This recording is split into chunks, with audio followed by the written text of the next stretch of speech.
And we are live.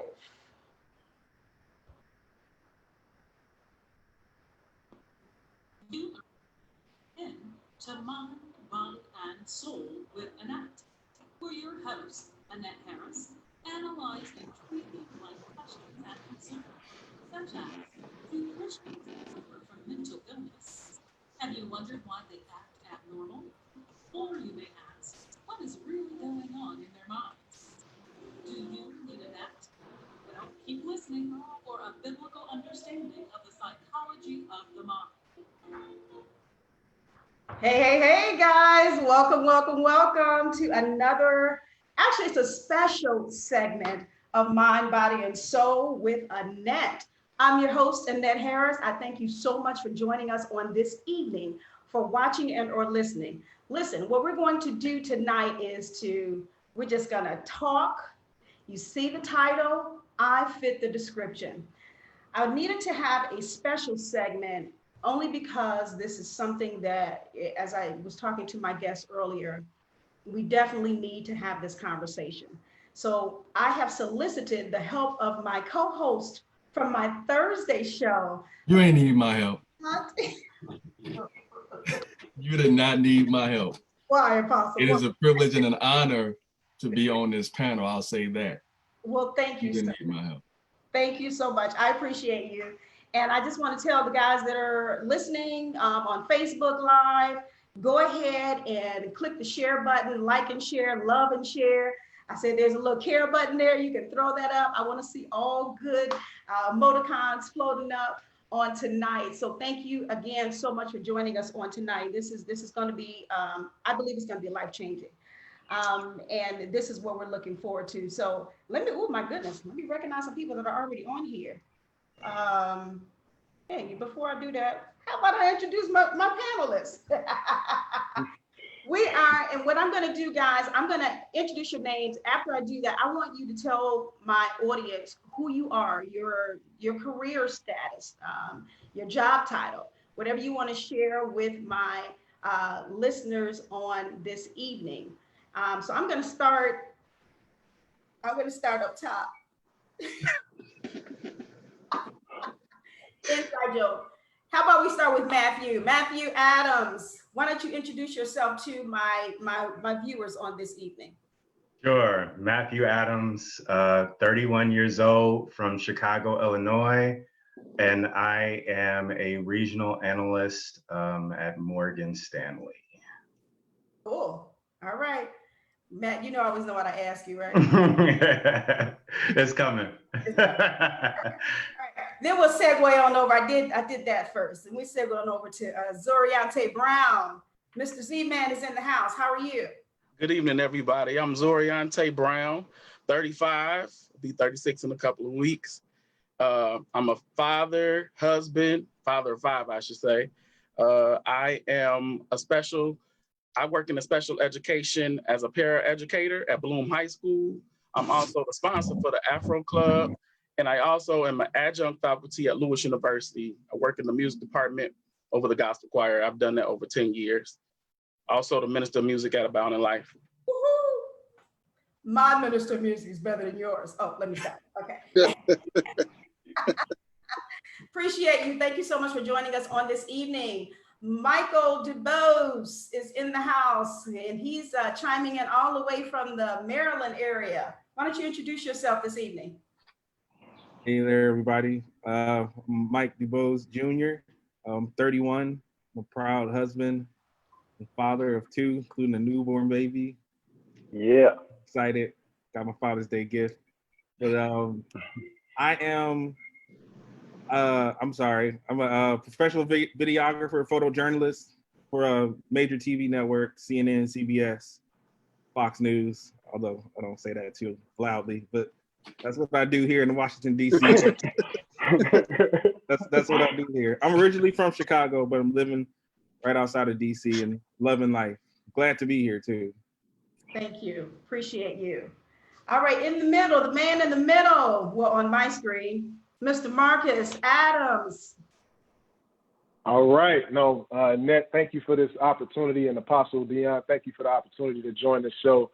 Marcus Adams, a proud husband, 9 years coming up here in September, a proud father of two beautiful children. So my Father's Day was good. 34 years old. Me and Zori actually have the same birthday. So we have July 11th coming up here in a few weeks. I will be 35. Currently, on June 18th, I just made 13 years at Verizon Wireless. I am the area business manager for the south side of Chicago, all the way down to the Kankakee area. So still trudging along over here in Verizon land. So should be good. Right, all right, Verizon in the house. Yes, yes, yes. I have down at the bottom, let's see, Coach Corn is on with us. And we just see his screen go. Hey, Coach Corn, how are you this evening? Hey, guys. How's it going, everybody? Certainly appreciate this opportunity. Just a wonderful panel of gentlemen. I'm Cornelius Crossley. I am a high school support staff student teacher at the Rich Township District. I'm in the suburb of Illinois. Also a married father of 3 boys. So pretty crazy in my house. That's why I'm outside. So, but other than that, looking forward to discussing some great topics with young man. Coach of a high school, Rich Township, head basketball coach. So go Rich Township. Looking forward to being with those guys pretty soon. So that's it. Wonderful. Thank you, sir. And last but not least on this, because we have someone else coming in, but we have Mr. Mathais Adams in the house. Would you want to introduce yourself to everyone? Absolutely, absolutely. Annette, I appreciate you once again for allowing yet another opportunity for myself to be on your show, as well as I want to honor you, Apostle Deon as well, too, for you as well. My name is once again Mathais Adams. I am the youth pastor at New Life Restoration Ministries, where I serve there. I also as a pastoral assistant.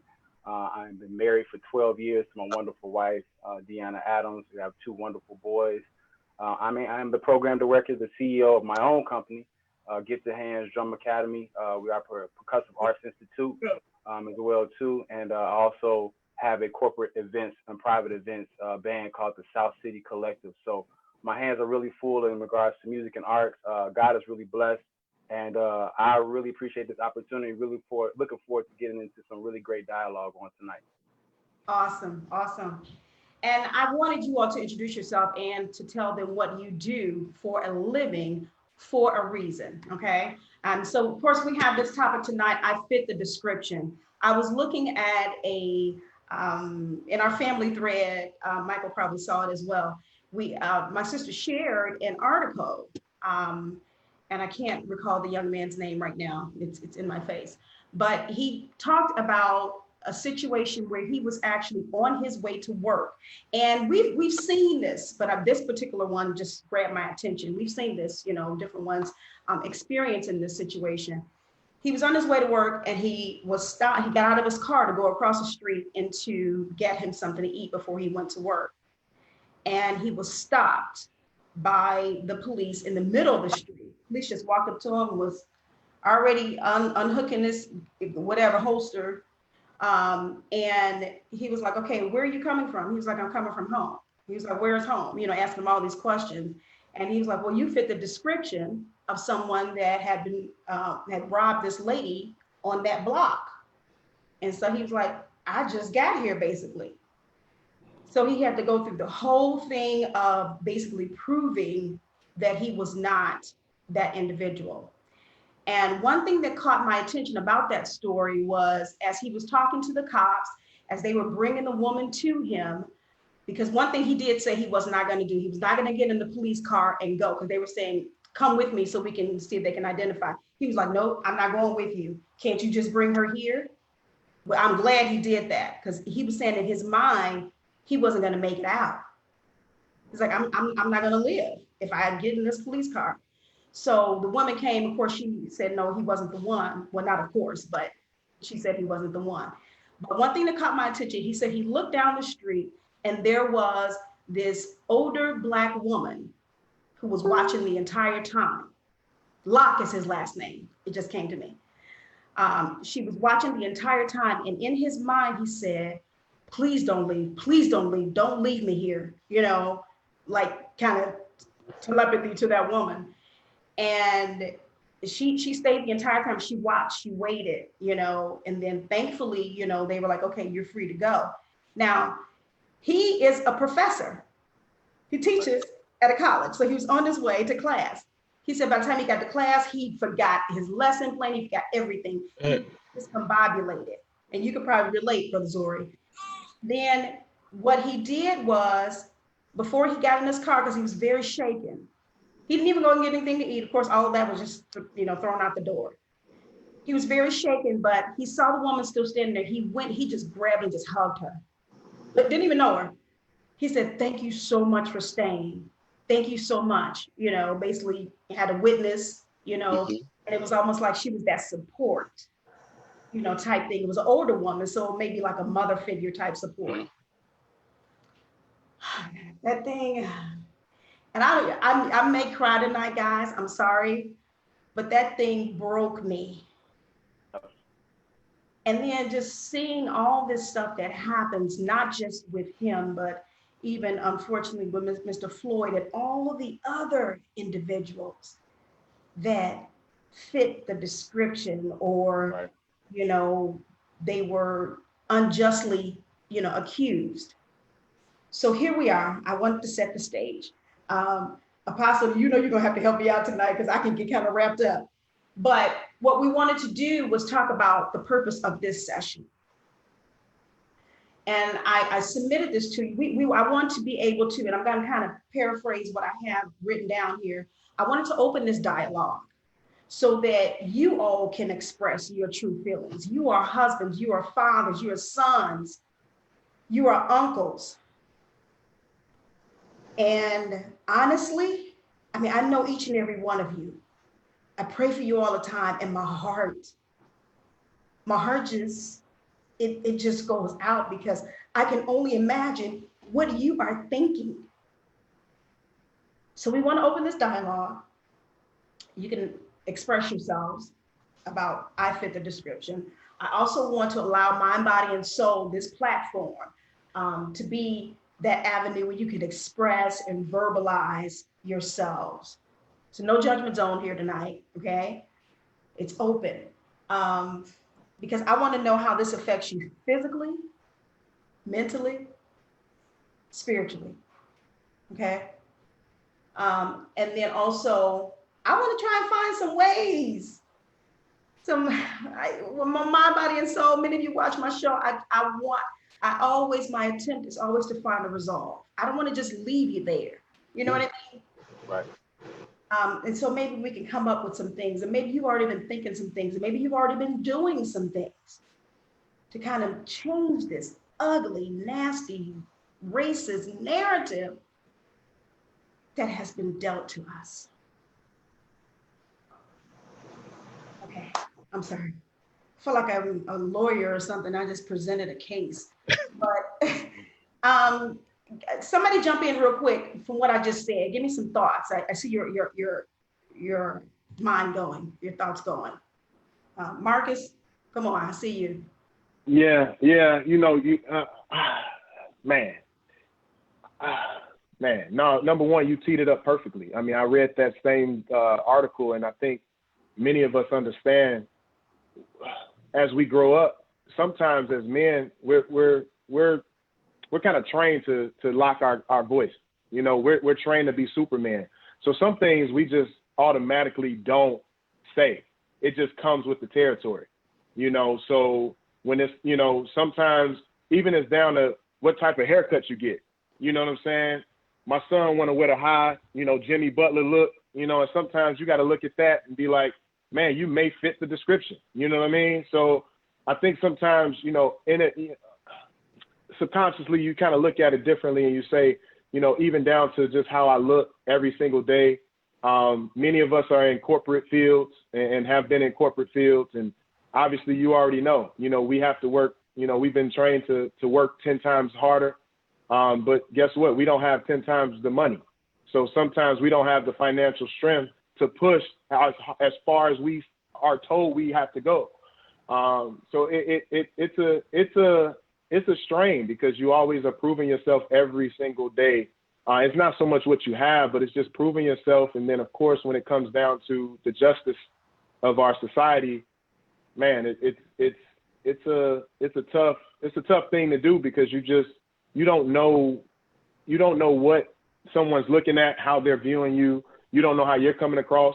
Many of us, I'm gonna be honest with you, I've tried to even get better at my articulation and my public speaking only because I don't want to be a part of the, that crew that they want to put us in. I want to be able to show them that I'm an educated Black man. I'm very intellectual. I understand what's going on in my life and God and my family in the proper way.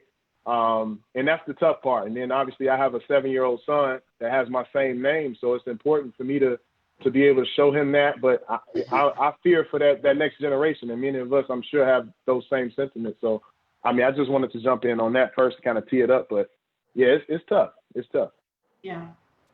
Anyone else want to add to that? I would say every day it's a journey to really try to change the narrative for especially us millennial Black men. I think a lot of times, you kind of go throughout each day and you just like, you already have a chip on your shoulder, but it's like, just for yourself, because you try to challenge yourself, you try to make sure that you're a better man, you try to make sure you're a better provider for your family, better husband, better father. But then when you have a chip on your shoulder, the societal chip on your shoulder, that stereotypes you, just because of how you look or just because of your skin color. It's been plenty of times, and I know we'll go into it later on in the panel discussion, but, I love to wear suits. I can see the obvious treatment versus if I'm wearing just like right now, a baseball cap and a t-shirt. And I would say, and I've seen, different, ethnicities clench, their purses next to them. I'm like, I'm the last person to try to take your purse from you. I'm a licensed minister, so it's just like, to try to overcome that. And then you can't sell yourself to that person right there. You have to literally just be like, it's like it's nothing you can do. That person is judging you just because of your skin color or just what you may have on. Or it's definitely a narrative that for me, when I get the opportunity to exchange and have dialogue with somebody that may want to try to understand, the plight of the Black man, then I try to educate them as much as I can because just to try to get them some understanding, get them some information, just so they can try to help them change the narrative that they may have for us. So tonight is gonna be powerful. I already know it is. And I hope the listeners are really gonna pull away some really good nuggets from what we're gonna be talking about tonight.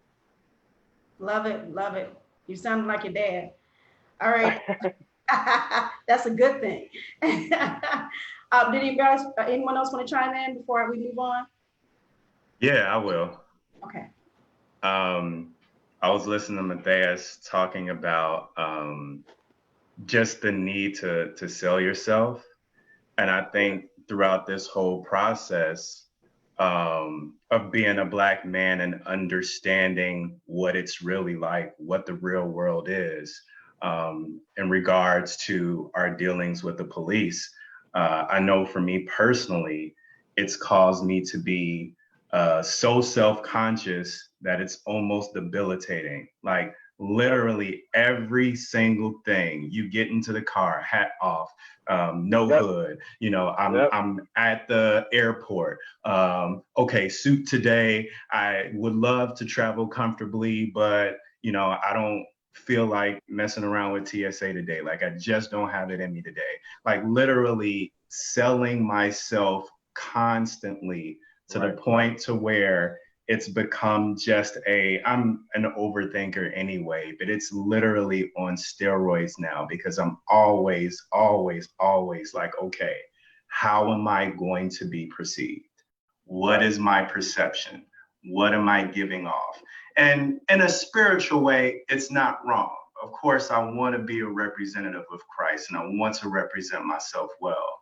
But I can't even be comfortable most times because I'm constantly trying to represent myself so that I can live.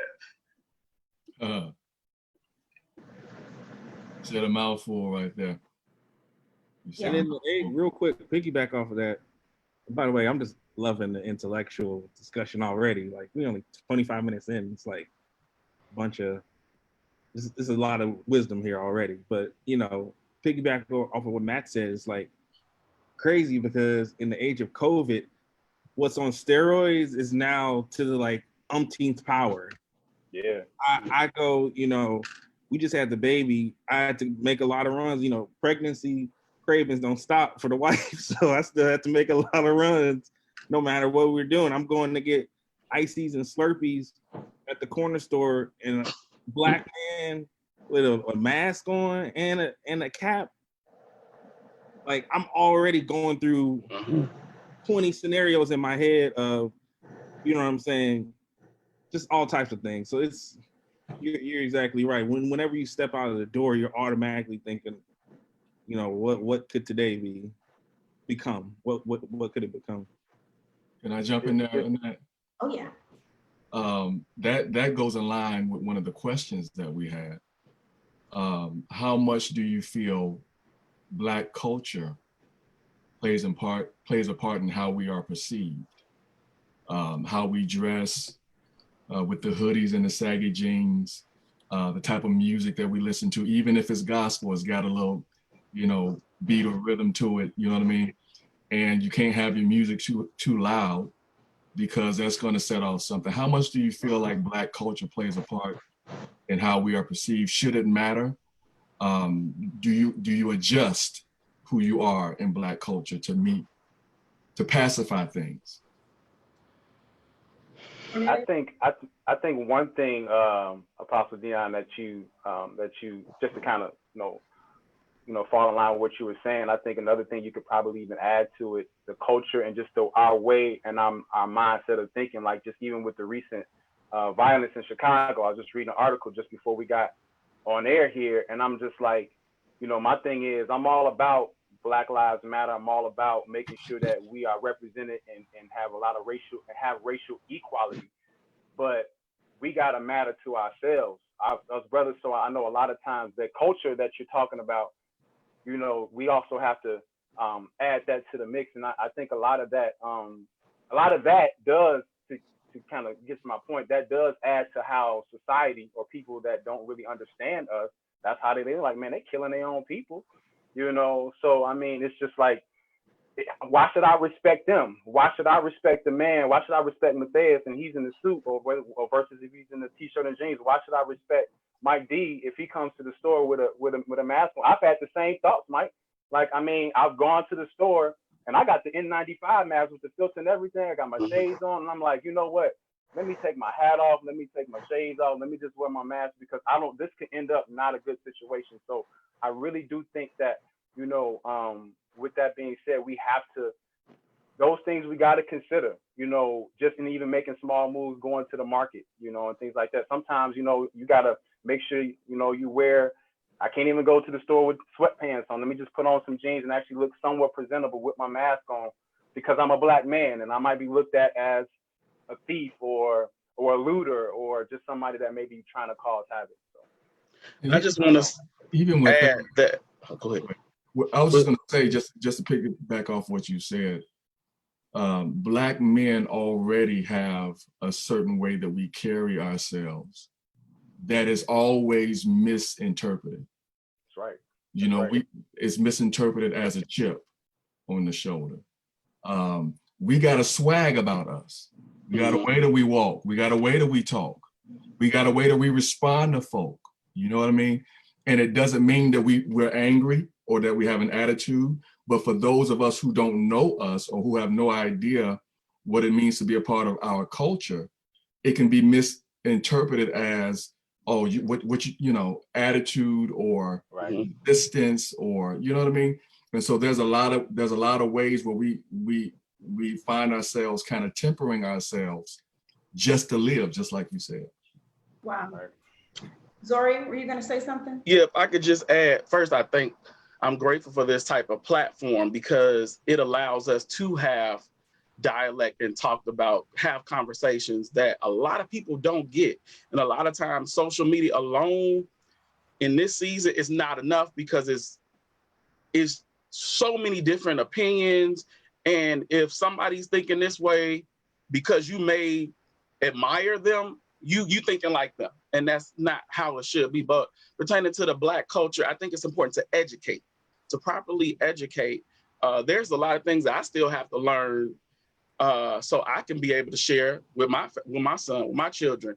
And I'm grateful for the opportunity at my school. As I mentioned, I'm the sponsor of Afro Club.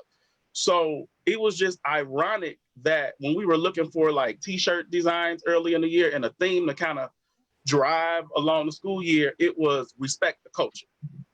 And that can be applied to us respecting each other and our differences, because every Black person is not the same. Every Black person doesn't listen to R&B and hip hop. Every Black person doesn't dress the same. And so it's important for us to understand that first, because we have to make sure that message is clear to everybody else, to other races, people who don't understand that. Otherwise, they will stereotype. And then from being in the classroom, sometimes I do see where there's different teachers who will automatically categorize. And I'm seeing that really hurt our young Black youth, because they may not have that parents in their home. They may not have that guidance. So when I see different things, I try to remind them, hey, pull up your pants. You know, it's just important to carry yourself a certain way, and even how you respond.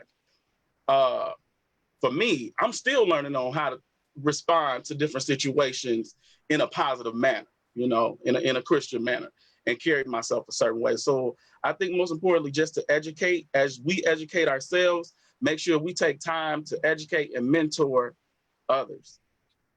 I love that. I heard understand who you are first. And I think a lot of times we miss that. Right. We miss it. But that was a perfect point. Thank you for bringing that out. Cornelius, I want to hear from you. Wow, I was kind of enjoying everybody else's point of view. So I agree with everybody. I think the one thing that I'm kind of thinking about, or I'm trying, as we go through these different changes about what race is and how it affects us all, I guess for me, I've kind of come to this epiphany that our Black culture has always been stymied. We've always had to dress it up differently for it to be appreciated. And I'm kind of at the point where I'm tired of having to do that. Why do I have to camouflage who we are in order to fit? You know, other ethnicities don't have to take down. They don't have to strip it down. They don't have to be something they're not, and they're still celebrated. You know, they're still appreciated. And it's like, you know, I agree that, you know, we all have to wear suits and, you know, we have to do these different things, but they don't necessarily negate the violence against us. You know, that's not necessarily a buffer to say, hey, well, because this Black person has a suit on and they carry themselves a certain way, they won't be messed with. And I think for me, I'm just of the mindset, I'm like, okay, well, our genesis has been so traumatic. The genesis of Black people has been traumatic. I mean, somebody made a point. I was watching the 13th. I recommend everyone to watch the 13th on Netflix. It is a powerful, powerful, powerful documentary. It really provides context to kind of why we're in the state that we're in now as Black people, as Black males. You know, like, in a sense, the system is rigged. The game is rigged. You know, I mean, petty crimes have literally incarcerated probably, I think the stat was 1 out of 4 Black men for petty crimes. So when you look at the system, it's so systematic. It's beyond our culture. It's something that we're fighting just through politics, through how we go through life. You know, so for me, I've been kind of just really trying to understand, well, what is our Blackness and why do we have to hide? Let's understand our Blackness. I was talking to my wife, and I think we've gotten to a point where we got comfortable. You know, we got comfortable with certain things, and we got comfortable with getting certain luxuries and Now, I think all of us as a people, we got called to the carpet, you know? So now you got your nice house, now you have a nice paycheck. But when you see the atrocities of Mr. Floyd, when you see the atrocities of Breonna Taylor, you know, I'm pretty sure those individuals walk through life thinking this can never happen to me. Mm-hmm. They had their hair cut, they had their nice dress or whatever, had a nice car, but it didn't stop them from their lives being claimed from racism. So now where are we? Where do we go? You know, now that we've got our articulate speeches and we have our fancy tailored suits, and, you know, we're doing all these things as a Black culture to try to fit in, you know, to try to fit in so we can just survive. What do we gain from it? You know what I mean? And I'm not saying that's a referendum for us to act totally crazy and just completely disrespect society. But for me, it's really been an awakening, because it's like, okay, now I want to represent my Blackness. I want to understand my Blackness. I want to be able to celebrate who I am. And being pro-Black doesn't mean anti everybody else. It's just simply stating that, hey, this is who we are as a people, and we want to feel wanted and supported like any other ethnicity. So to me, it's just been really I've had to even do a self-check on me, because like I said, we've been given so many things that, okay, it's made us comfortable. You know, a lot of us, you know, have come from pretty stable backgrounds. We never had to come up hustling and grinding. But if that's your thing that you had to do to survive, that shouldn't be a death sentence, because that's what you're doing to survive. You know, I mean, Mr. Floyd, counterfeit money, loose squares. A lot of us don't know anything about that life, but if that's the life that you have to live because that's your truth, should you be given a death sentence for that? You know, when you have people in other ethnicities who have done insider trading, they've done a lot of legal things, and it may not look like loose squares, but it's a lot of money being transferred, you know, and they're not losing their lives because of that. That's their hustle. You know what I mean? So I think for me, I've just been really trying to settle myself. You know, I've been trying to really, you know, understand, using wisdom, how do I get my point across but not lose myself as far as where I come from? Because I think right now, as an educator and as a Black educator, I really want my students to understand you need to find out who you are and where you come from, and understand why June 19th is so important. Me and my wife talked about this. I'm 37 years old, and I can honestly say this past June 19th was the first time I honestly celebrated our ancestors' history and being free. I'm like, where was this celebration the last 35 years? You know, we all celebrated July 4th, and I'm really starting to just get like an awakening, like, man, we got to change this whole history book. We got to teach our kids properly, because it's the truth. Our history is not being taught. Our history has been glossed over. And now we're getting the opportunity. Like, I feel like I'm so happy I have an opportunity to teach my children properly where we come from, who we are, and not be ashamed of it. You know what I'm saying? And not feel like it has to be in a pretty bow, you know, because our history is not pretty. If we're going to be honest and really take our history is not, our genesis is traumatic. And then you understand where we come from. Everything is traumatic. There's nothing about how we got here that was great. You know, we didn't have a choice. And I think that's why I'm kind of trying to understand, when we talk about racial injustices and racial atrocities, we got to really get to the genesis of where we're coming from, because a lot of this stuff is so systemic, is that we really didn't have a choice. There's a reason why 1 out of 4 Black men are going to jail. You know, there's a reason why that. And I think the genesis of it is where we really got to start from. And when you understand why, even the genesis of the police, when you really understand why how the police were formed, then you really can get an idea of why we're kind of, this is beyond critical. We're kind of just really trying to understand where we're coming from. But that's just my 2 cents. Just really trying to be reflective and understanding of the genesis of who we are as a people. Love it. And that actually, it coincides with what Zori said, earlier, knowing, understanding who we are. And I think that's wonderful to have that observation, if you will, or recognize that that's what you need. That I love that. Okay, let me do this. I see a lot of you guys that have joined us since we started. You're probably saying this is not Wednesday afternoon, and that is normally on at 12 o'clock. This is a special session, and I'm so glad you have joined us on this evening on the Facebook Live. What I am going to do is upload this to YouTube once the show is over on my YouTube channel. But again, we're talking tonight about I fit the description. And as you can see, I have a panel of handsome Black men, and they are all colors, and some have hats on, some don't. Because if you see the different ones, you have your caps on. If you were to go out, like you are now, you know what I mean? Someone may say, oh, he fits the description. He had on a red Chicago Bulls cap or White Sox cap. What you do with that White Sox cap on? I'm just kidding. I'm really kidding. I'm not even for Cubs or White Sox. But anyway, real quick, let me also, there was another panelist that joined us on this live. Jabari Jackson is here with us, and I'm so excited. And so some of you will know, I'm related to the majority of these people that are on here. And Jabari is my little brother, so I'm still related to him as well. But I'm godly proud of each of them. And again, as I stated earlier, my mind just goes, I'm like praying, because even when you guys do go out, I'm praying that the Lord will cover you.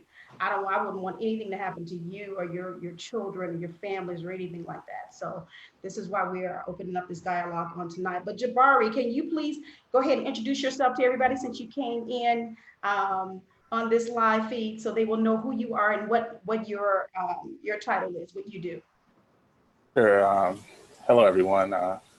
Again, my name is Jabari. Sorry about my tardiness, but I am an attorney. I'm an attorney for Cook County. I've worked for Cook County for about 13, 14 years. Like I said, I'm an attorney. I deal mostly with property tax. And I'm excited to be here. Thank you, Annette and Deon, for having me here. I appreciate the invite. And most of these guys, they're all a little bit younger than me, but grew up with them, and it's great to hear them talk. Great to be a part of this with them. Great to talk with them, and great to hear all these different perspectives. Even though most of us kind of grew up in the same area, we do have a lot of different perspectives about what's going on, because we're in different fields.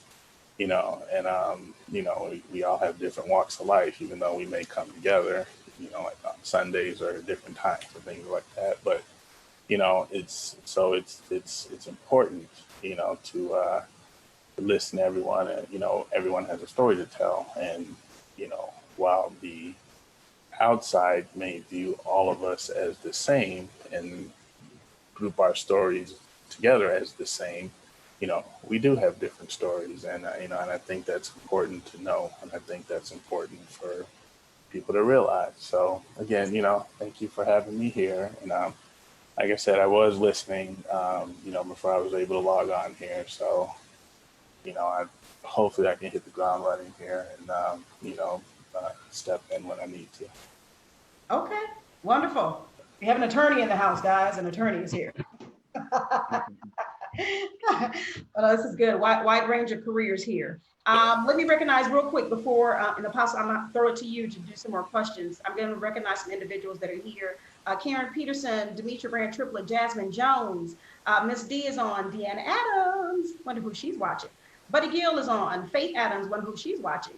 Moni Love, Sue is on, Cheryl, we appreciate you. Janetta Franklin, let's see here, I'm having comments as well. Milton Thomas, Prophetess Orlando, we see you on, we appreciate you. And if you guys did not get a chance to do so, click that share button. I always say it costs you nothing. I promise you, you don't have to pay for it. Just click the share button, throw up some hearts, throw up some thumbs up, and we would appreciate you on tonight. Demetrius Hunt, I see you. Minister Andrew, we see you. Thank you for watching on tonight. Deanna says, wow, we have had the haircut discussion in our home. And looks like she was going to continue. Oh, about our boys as well. So yeah, I get that. We were talking about haircuts earlier. Let's see, another comment. I detest the phrase, you fit the description, because it unjustly gives an out to officers harassing our Black men. Yeah. I see a lot of heads shaking up and down saying, yeah. Prophetess Rolanda said, I just saw a commercial last night with a gentleman and his young son going about their daily lives, shopping, swimming, etc., being judged for his dress as well as his color. Toward the end of the commercial, they enter a courtroom, and wouldn't you know, this same judged gentleman is an actual court judge. I saw that commercial too. It was powerful. I fit the description. Let's see, Buddy Gill says, I have had to talk to my son about his appearance, pull his pants up, his behavior, how he speaks to others, to not lean too hard when he's driving. Then I'm wondering, why can't we just be free to be who we are? We're already good men. Let me stick a pin in that real quick, because I'm not a father, I'm not a parent, but those are my exact thoughts.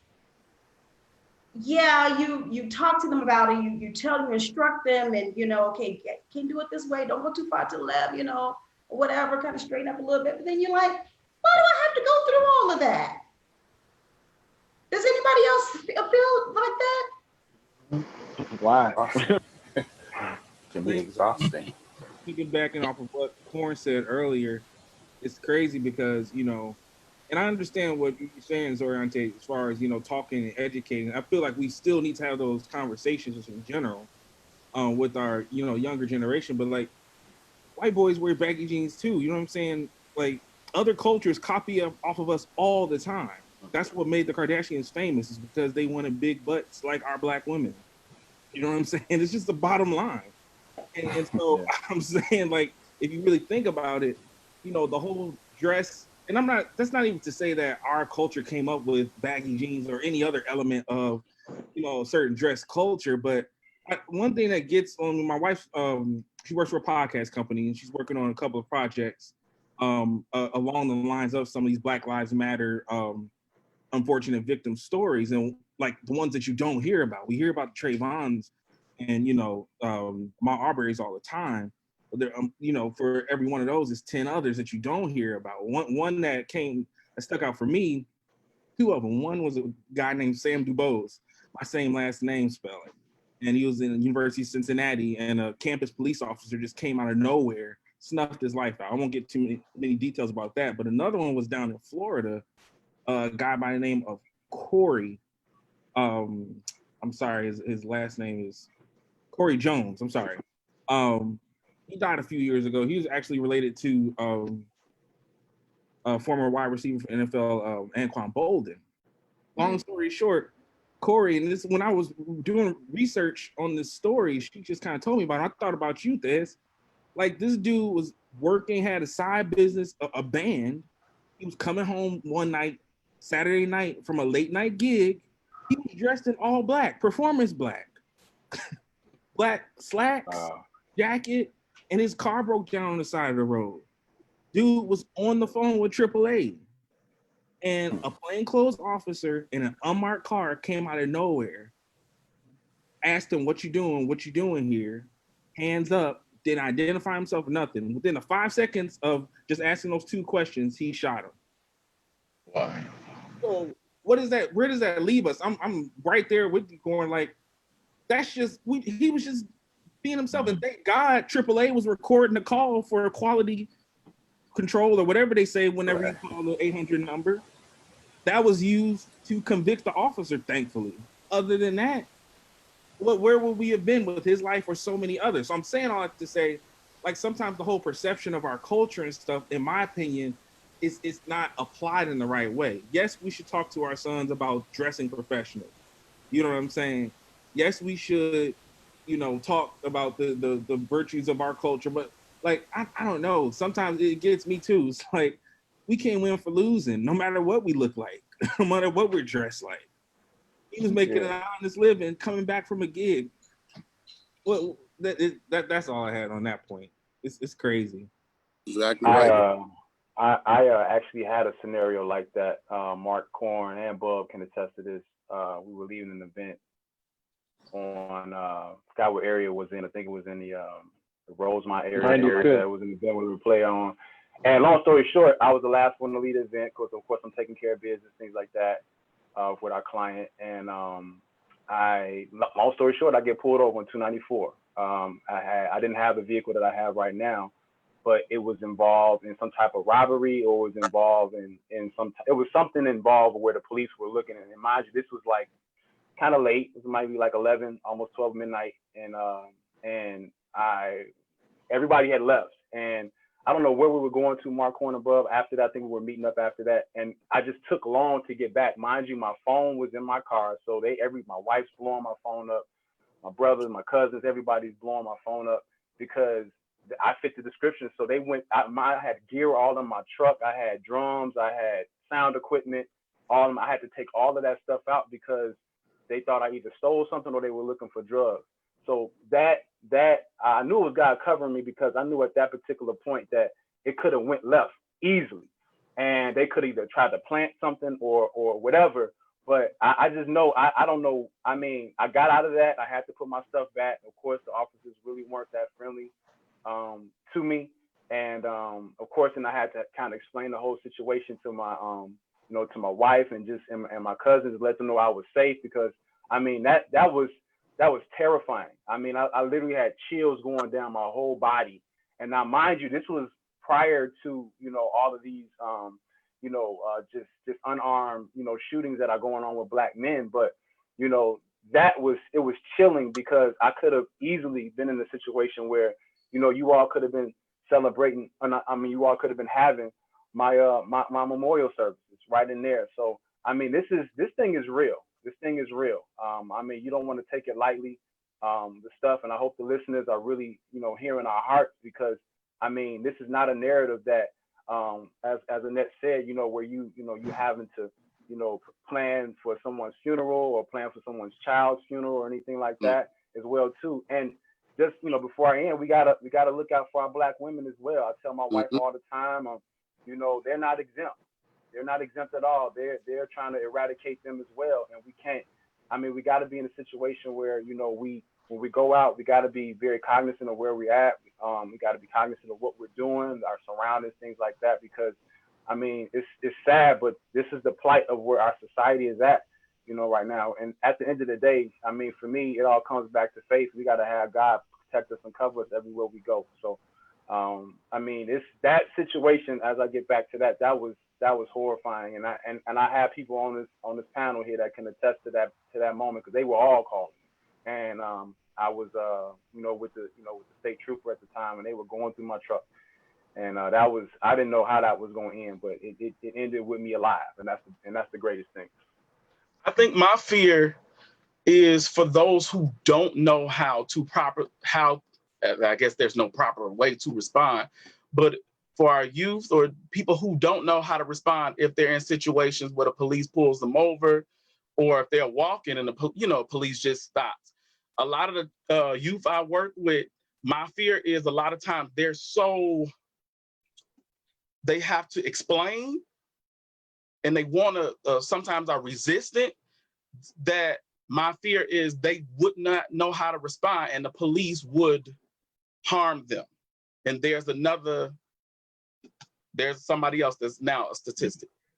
They could have really been innocent. They could have been innocent, as we see in a lot of the narratives, a lot of the stories, but they just may not have known how to respond.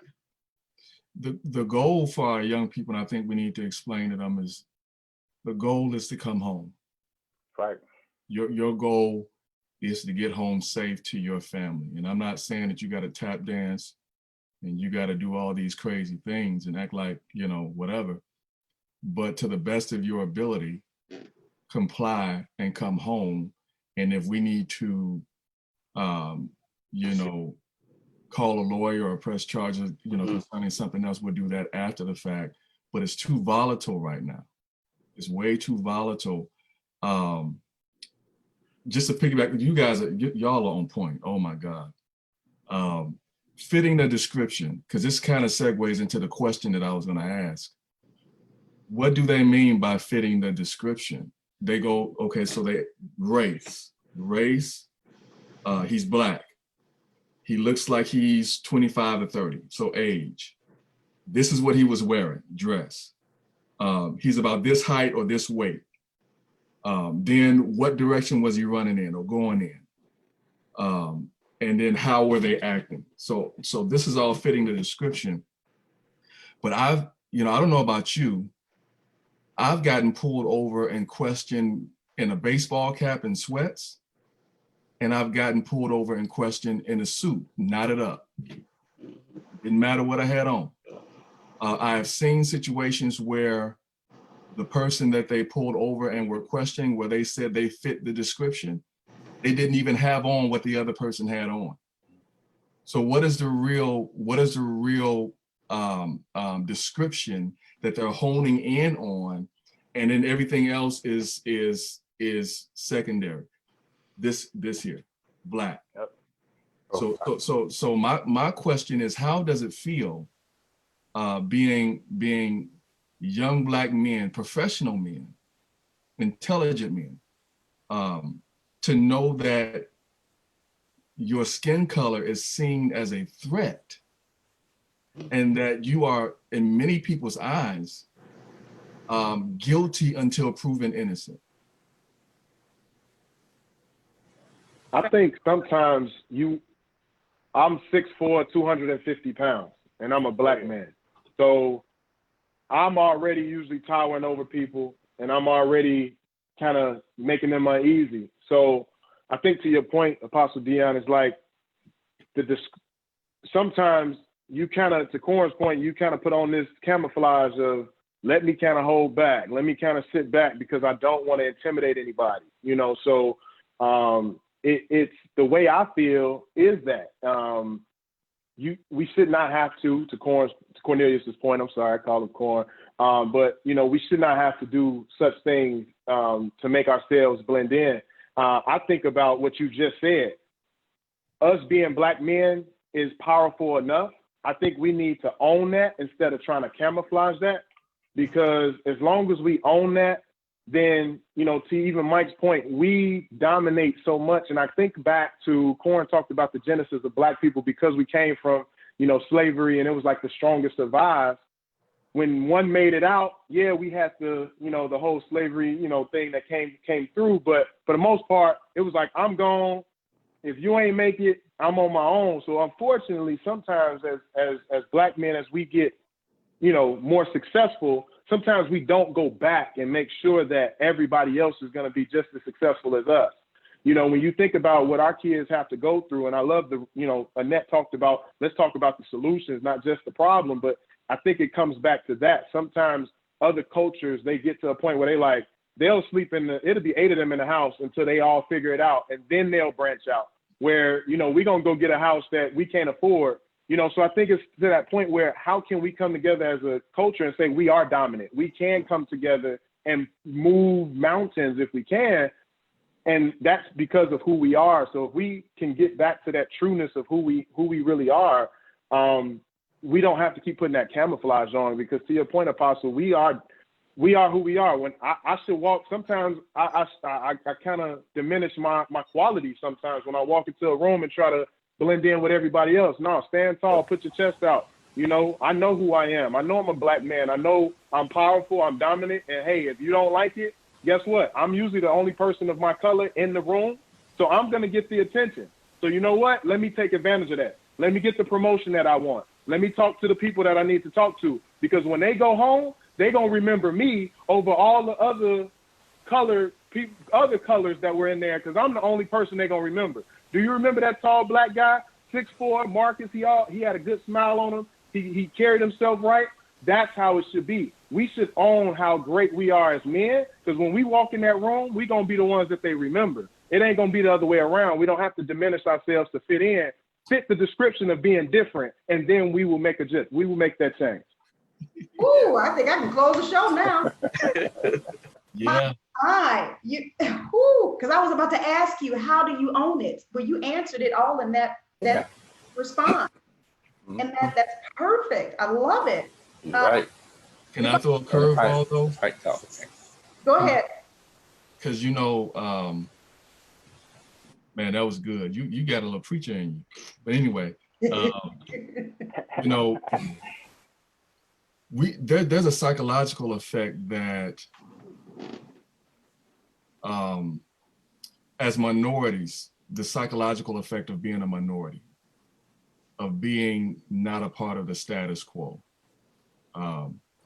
It affects us in so many ways. And one of the positive ways that it has done, affected us, is put us on a search for our true selves. I heard some of you guys talking about our true selves, finding our identity, and wearing that identity. But now the government, and we talked about this months ago, Annette, the government has labeled those, somebody else mentioned, any other ethnicity, they can have racial pride. They can wear their racial pride on their chest, on their shoulders, and everybody applauds it. But the government has labeled people who are extremely proud of their Black African-American heritage as Black identity extremists. There's a term out there called Black identity extremists, and they're trying to label it as a terrorist group. That if you exemplify too much pride concerning who you are and where you came from, if you voice that, if you stand up for it, if you organize the marches, if you organize the protests, they're looking at you as an extremist group and they're trying to silence us. So how do we navigate, what is the answer to that? What's the answer to that? Anybody? Well, if I can, that's something that has gone on in this country for a long time. Like you think back to, like the Black Panthers and, maybe even like SNCC, those organizations back in the 60s where, they were there for the empowerment and the buildup of Black people.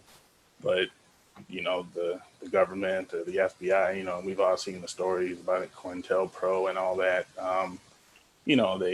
They tried to label them as extremist groups and, they infiltrate and, they started to make them seem radicalized when, in reality, that's not how they were. So, like you say, that's been something that's been going on for years. And, unfortunately, the government has been very good at doing that. I think now, and like with the Black Lives Matter movement, they're trying to do the same thing here. But I think, because of a couple of the greatest inventions that have ever been made, being social media and the cell phone, it's harder to do that, and it's harder to keep information from us, than how it was prior, back in the day or prior to today. So it's almost as if they have to come up with a different technique now to kind of fight against that or to, combat against that. And, that's something that we have to be careful about. That's something we have to look for and be cognizant of. But, most of the time it's trying to divide us from within. And, and that's how you have organizations fall or organizations ultimately fail. So, I just think on us, it's just important that we stick together, that we, stay together. Nobody's going to have all the same opinions. All of us here, we're like-minded guys and people, but we don't all have the same opinions about the same thing. But of course, that doesn't mean that we all can't work together. And, that's just how it is out there. We just have to make sure that we are sticking together and that we are, keeping our eyes on the ultimate goal and the ultimate prize, and which is, trying to affect big change in this country. Thank you, Jabari, because I was getting ready to call on you because I wanted to hear from you. You know, you're in Jabari. You're in a position as a lawyer. Um, I want to hear from you how. Well, first of all, maybe you can tell me if you've ever experienced any of the racial profiling, and then how to kind of piggybacking off of what you just talked about, about, if we would realize ourselves, basically who we are and what we have. As a lawyer, how do you do that? How would you do that? Well, I think it's funny. Marcus was talking about, his size, and we're the same size. I'm 6'4" and I got a few more pounds on me than you do. but when I'm in my 40s now, but when I was in my 20s, every time, like when I used to travel a lot for the job that I worked at, or even just when traveling. And I'm sure probably a lot of you guys have experienced this too, but when you get on the plane and, you got your hat on and you got your earphones on and whatever, and, you're not dressed up, it's like, okay, so what team do you play for? Or, or what school, what team, what college you go to and where do you play? And back then, I admit I used to play into it, or if someone would start a conversation with me, and if I'm in Atlanta, and they'd say, inevitably it's like, so where do you play, or do you play? If I'm in Atlanta, then I would pick a school like Oregon State or something, way over on the other side. Yeah, I'm number 49 on Oregon State. I would do that, or if I'm on this side of the country, just stuff like that to play around. But it's playing into stereotypes, and and so in that sense you'd have fun with it. But when I got to law school, you get it's kind of like people are looking at you like you don't belong here, and or why are you here, or it's like you got to prove yourself to being here. And I'll tell you, kind of dating myself, but my first year of law school was the year of the OJ trial, and and the OJ verdict and all that came down. Like I said, my first couple months in law school, and it was when you would be in class, inevitably, especially like a criminal law class or something, inevitably the discussion would come to that. And, if you're in a class of 200, 300 kids and there's 5 or 6 black people there, now all of a sudden, you're speaking for the whole black population, or you're speaking, you have to opine for everybody, or everybody's looking at you, what are you going to say? And even the professors, and they're, I don't want to say intimidating, but they're trying to kind of talk you down about things. But stuff like it was always it's like you got to prove yourself, you got to try to prove yourself, because you don't look like you belong here, or I'm not used to seeing people like you here, and things like that. And I admit it took me a while, even after I finished law school and, was just kind of in my career, it kind of took me a while to where it's like, I belong here because I proved myself to belong here, now do you belong here, and, but it, I mean, it's tough that, it's unfortunate that, in addition to doing your job and, trying to handle the demands of your job, that's an extra layer that you got to deal with, you got to handle, and, you got to, kind of navigate as well, and also, dealing with just kind of other stereotypes, about the black man, and, how they are with, women, or, just, you have to comport yourself, direct, or, no, you gotta be careful what you say around women, and be careful what you say, just period, really. But just it's a very,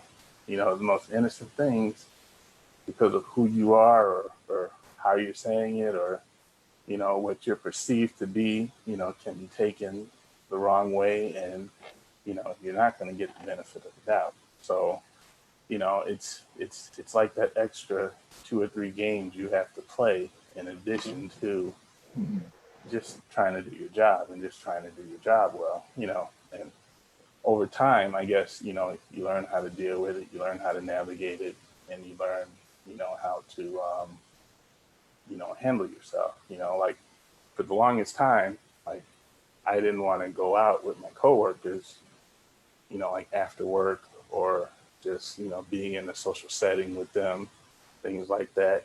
I'd rather come home and hang out with my friends, because even when you're in those social settings, you still have to be on, you still gotta, it's almost like putting on a different, a mask or whatever, because, you can't fully let yourself go, because just based on how they see you or what they think about you, you can be perceived a different way. If I go out there and, I'm not a drinker, but if I was to go out there and get, drunk and an episode happened, that could taint me. But if my coworker, who was white, did the same thing, that might raise his reputation. I mean, it's just things like that. And it's, you just have to be careful. Like those kind of things, you spend as much time and energy navigating that as you do, your workload. And it can be exhausting, it can be exhausting. But, I think, over time, you kind of learn how to deal with it. You learn how to handle the stress. Sometimes you turn the stress into your advantage, like what Marcus was saying. And I love that he said that, it's like, yeah, you look at me, I'm 6'4", you all are going to see me, you're going to remember me, and I'm going to make sure that you remember me, and that's a wonderful and powerful thing. But it's like, the sooner, the quicker that you can do that, the better off that you are. But, a lot of it too is just, in this world, I think that people, the other races, they're really very ignorant of who we are and who we can be, the different types of people we can be. For the most part, what they see, like when I was, growing up in my 20s, the most famous Black people, African Americans, it was Michael Jordan, Michael Jackson, and Oprah Winfrey, and which, it's basically your entertainers or your sports stars, and that's who they see of you, when they see you, or people that look like you, that's who they see.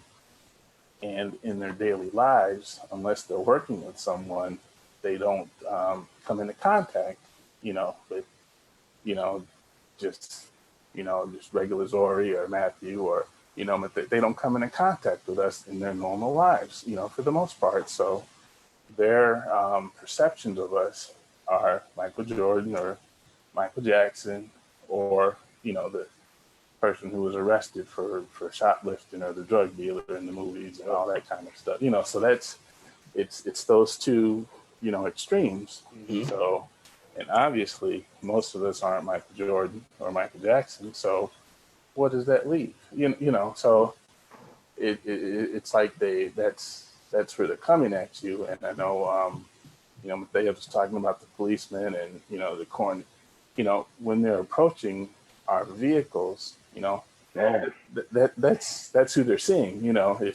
If it's Michael Jordan, then they're going to ask me for my autograph and blah, blah, blah. But if it's not, then, automatically, they're in a defensive posture, defensive position. You make one slight wrong move and, you have what we have. And it's so, I think a lot of what goes on,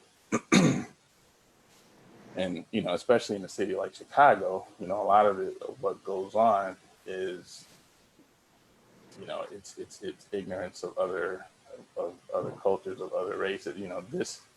This city, if you look at the history of our city, this city, it's extremely segregated, and it was, it was done that way on purpose, really. Where they wanted blacks to live, and where they didn't want us to live. It was done that way on purpose. The way the highway system was structured, all that stuff was done that way for a reason, and it was to segregate us, and it contributes to years and years of ignorance, and what you have now is a manifestation of that. But I think just a lot of issues is just, it just stems from just ignorance of our culture, ignorance of other cultures. Of course, we're forced to learn and study other cultures because that's what's in this country that we're at now. We do that, but they're not necessarily forced to learn and discover our culture, unless it's Black History Month or Martin Luther King Day or something like that. But so I think once we can break some of those walls of ignorance down, and you just start learning once, well, not us, but once they can start learning more and more, about us, about who we are, the kind of people we are, I think things of that sort, some of this stuff may change, but, Yeah. I don't think that's going to happen overnight, though. True. If I could say one thing, because Apostle Deon and Jabari, man, you said a lot of good stuff in there and a lot of what you said is in alignment with how I'm thinking as well. I've been reading a lot of articles in there. I believe there's some referendums going in place in regards to the education system. I think this is one way that will provide healing, Apostle Deon, is having these things taught in the classroom. The real narrative and the real plight of the African Americans, of African Americans, and how we've been enslaved, how we've come over here, how we actually had kingdoms and things like that before we actually came over to the United States, and understand that we had intellectual human beings, and a lot of the ancient artifacts and things like that, African Americans built those. So I think, because Jabari, man, you said something that really hit home with me was, and it's not ignorance in a bad way. I think ignorance is they just don't know. Right. They don't know. They don't even know some of the 19th and 20th century inventors, African American inventors, that have literally changed the game. From the washing machine to the dryer to the traffic light, to even making peanut butter. Like, it's so many African American inventors that a lot of that other ethnicities and races just don't know about. And so that's the thing. I think that'll be one way to provide the healing, Apostle Deon, is to really try to get back to having education in the classrooms. Try to have referendums put in place.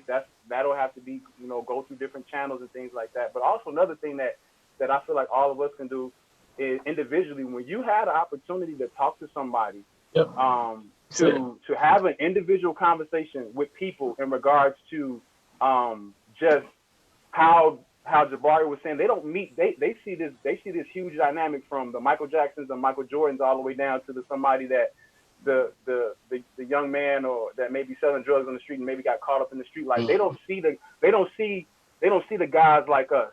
So if we have opportunities to really explain to them that there is a dynamic in the middle that's actually holding it down. I don't have baby mamas all over town. I got one wife. I got two boys that I love to death. I take care of my family. We go out here and work. I don't sell drugs. Like, if you have time to actually engage in conversation like that, whether it be in a corporate setting, at a grocery store, or wherever, go ahead and have that.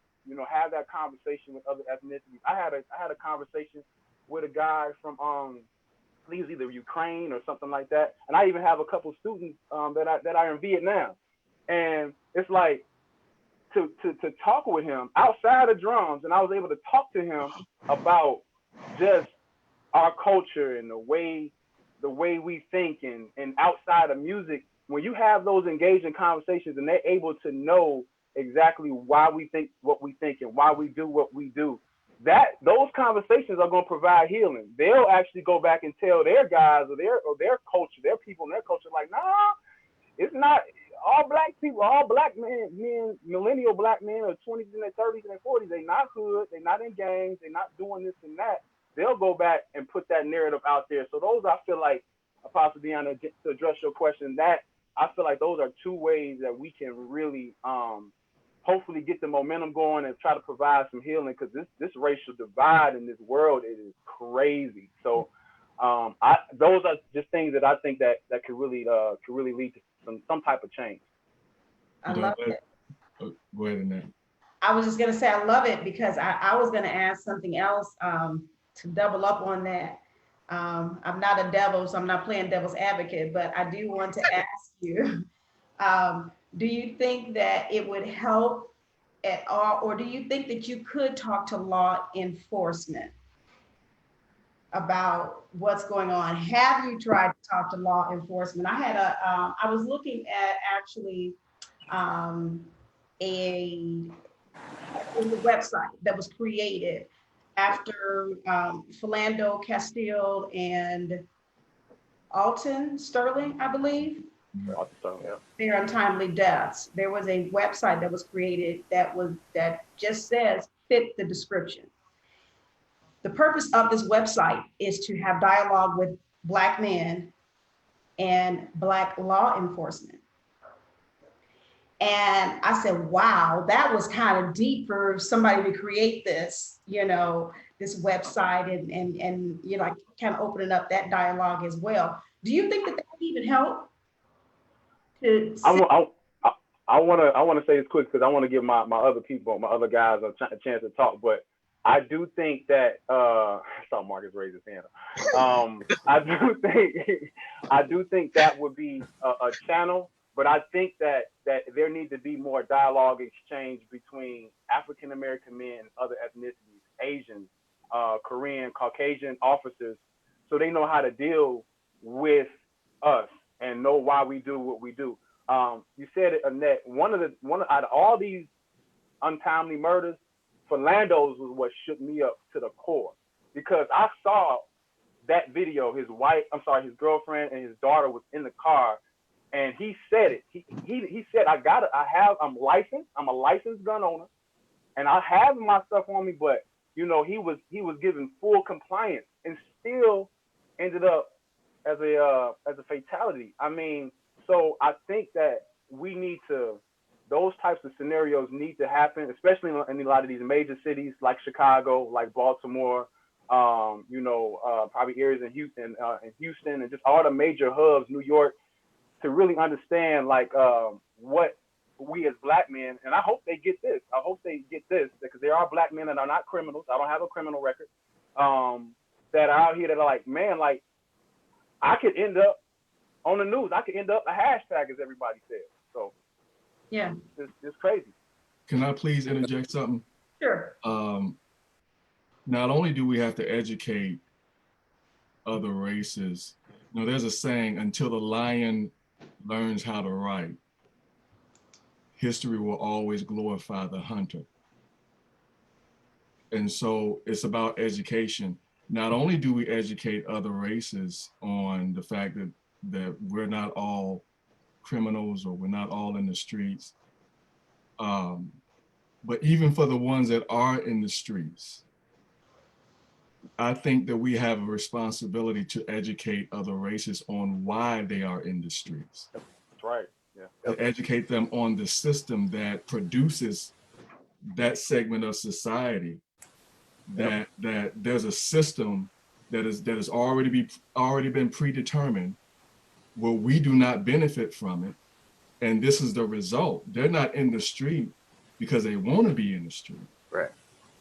No, certain options have been taken away from, just like you were saying earlier, Jabari, how even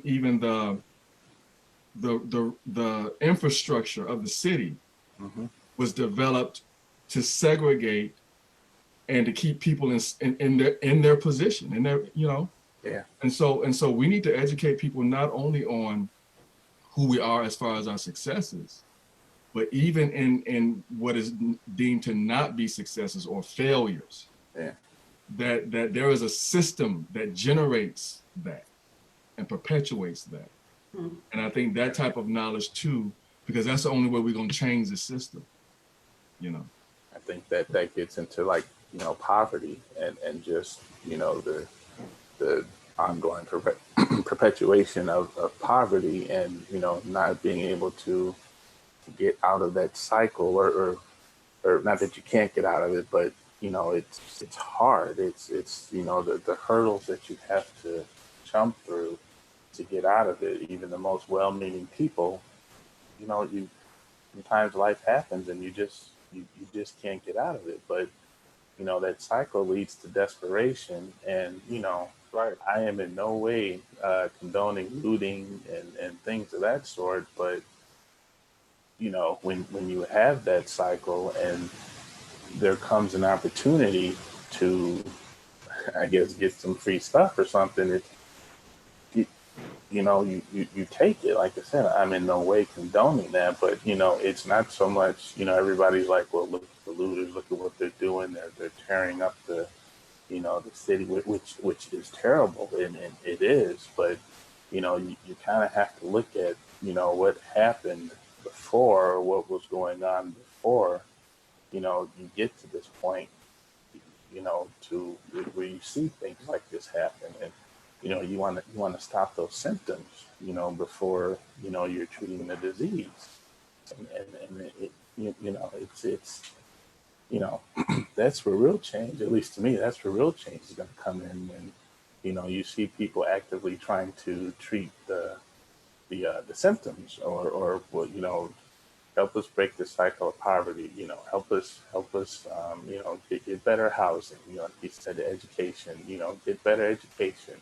Now, some people aren't going to take advantage of it, and, you know, that's them. But I think the majority of us, you know, if given the chance, you know, the overwhelming majority of us would, if given the chance, we would take advantage of it. And I think a lot of us here are examples of that, you know. But, you know, it's you know, you got to treat those symptoms first, and you got to break down those barriers that were erected, you know,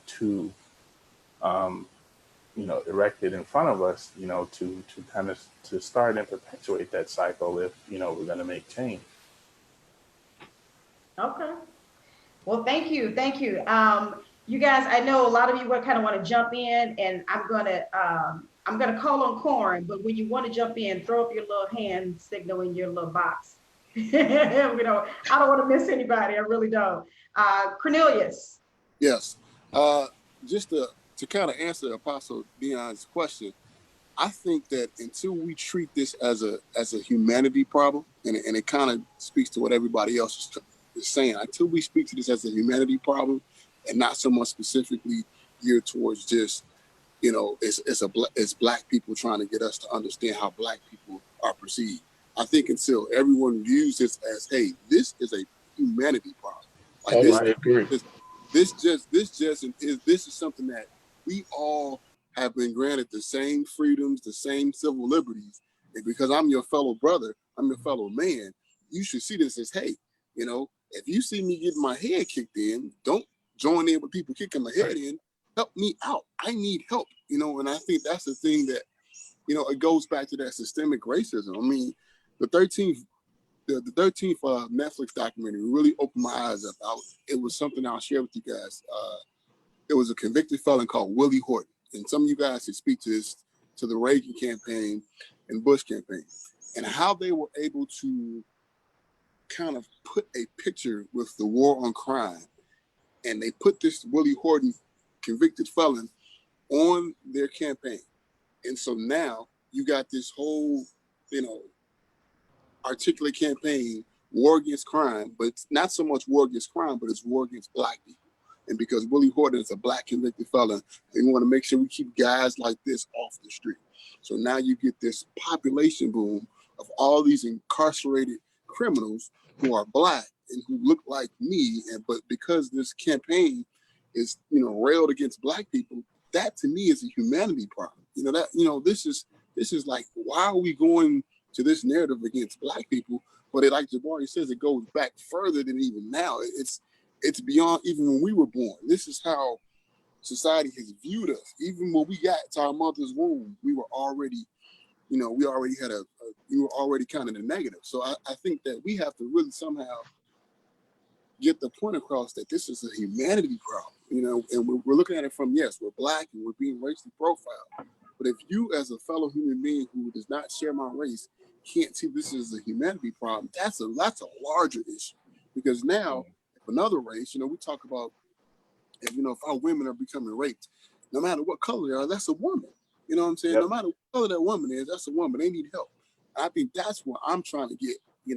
I'm Black, but man, is this right? What if this was happening to you? What if this was your, race of people? We talk about other ethnicities, and when they go through traumatic situations, we rally behind them, not because they're ethnicity, but we rally behind it because it's inhuman. The Holocaust was inhuman. It wasn't inhumane. It wasn't because they were Jewish. That was just wrong. You know what I'm saying? That was just wrong to totally, eradicate a group of people. That was wrong. So, I celebrate that. Like, yo, this wasn't right. This had nothing to do with the fact that they were Jewish. So that's kind of been my thing. But I think that's what we kind of really got to focus, is making this a humanity problem. Yeah. I agree. I think. Oh, go ahead, Bob. Go ahead. Wait, Matthew? Yeah, I was just gonna agree with Corn. I think diagnosing this as a humanity issue is really one of the primary things. And I think a lot of the platforms that I've been able to have, on my job, is to assign some accountability to individuals that don't look like me. It's not my job to run from the police, dodge bullets, and educate you on things that you should be educating yourself on. That is not my job to do all of those things. We do have some opportunities to educate, but there's some work that other ethnicities should be doing as well. And when it's understood that this is a humanity issue, that accountability, I think, is even assumed in a greater light. They have to do some of the work also. I'm not doing the work for everyone.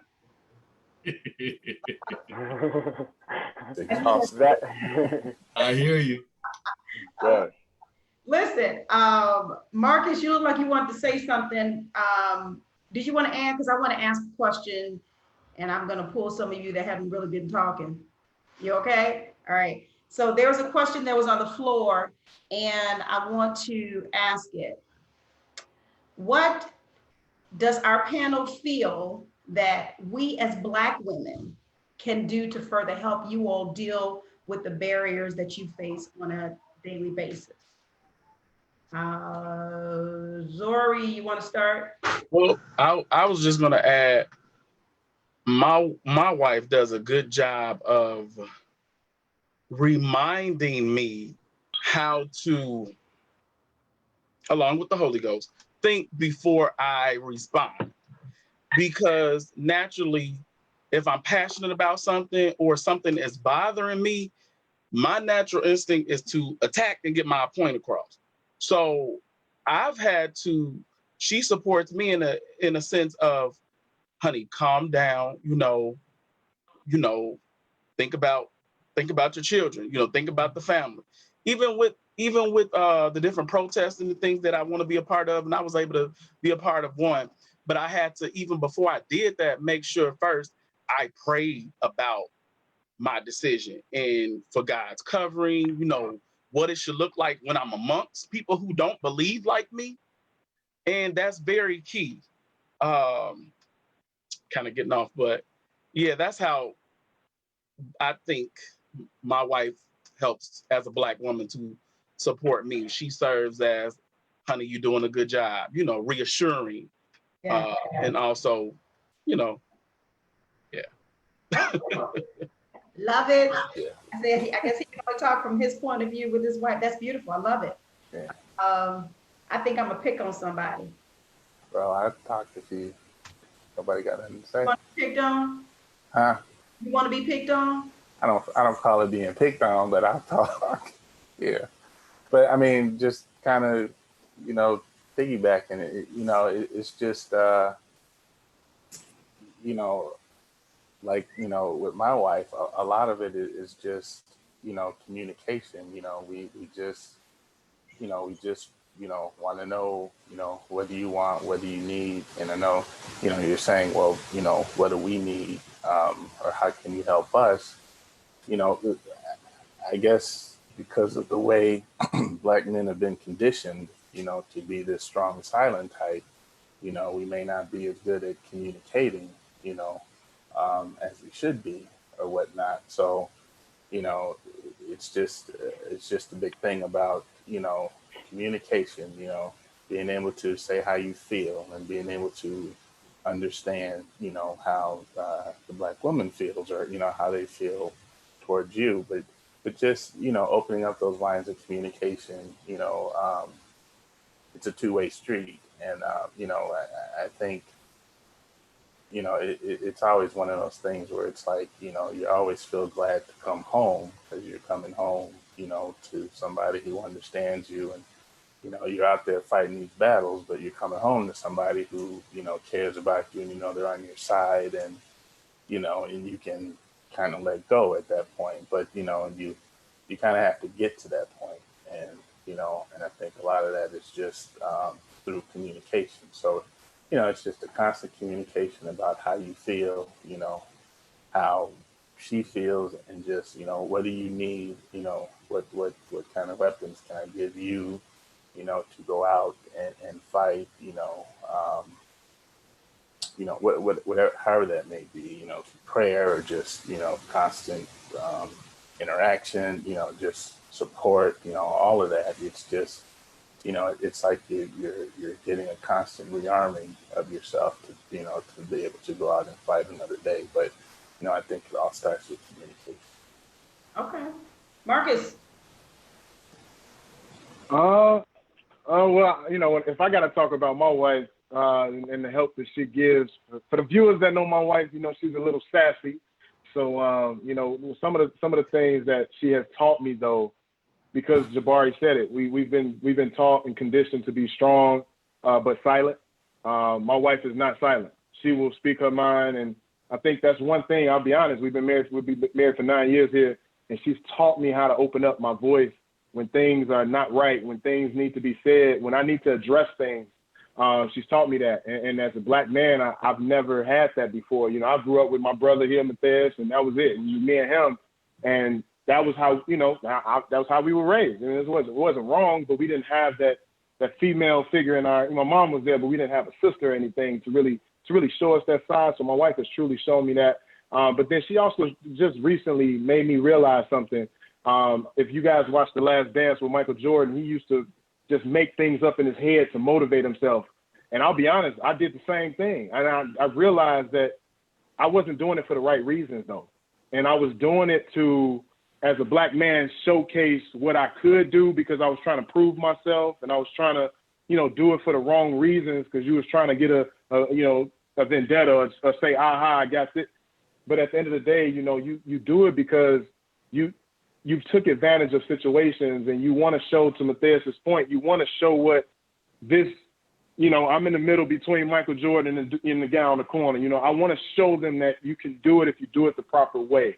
And I think that's the huge thing that she has allowed me to realize. And of course, it's being a support figure, but that's so huge because as Black men, we have a status and an ego, and we have that, we want to be that guy in the room that is, we want to be the guy, so I think sometimes we got to take that stereotype away as well and just say, to Corn's point, if I need help, help me. It don't matter what status I have. It doesn't matter what's going on. We should all just collectively help each other. So, and I know that's so cliche, but we don't do that enough. And I think if we stick together and come together, and this is a huge platform we're on today, but my wife has helped me really understand that, you know, no matter where you are, whatever status I may be able to achieve, it's so important that I go back and reach 10, 15, 20, 30, 40 people, other gentlemen in my statue. You know, that's why me and Matthew started a mentoring program about 2 years ago.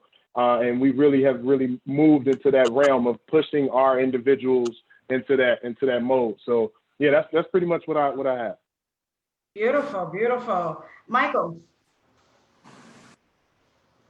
Hey, Hey. I was enjoying what everyone's saying. My wife is similar to Marcus, very vocal.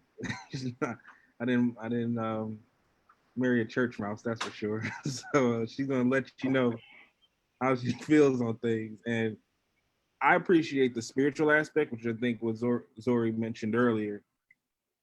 Spiritual covering is always key, and that's why it's important to marry somebody that's spiritually grounded.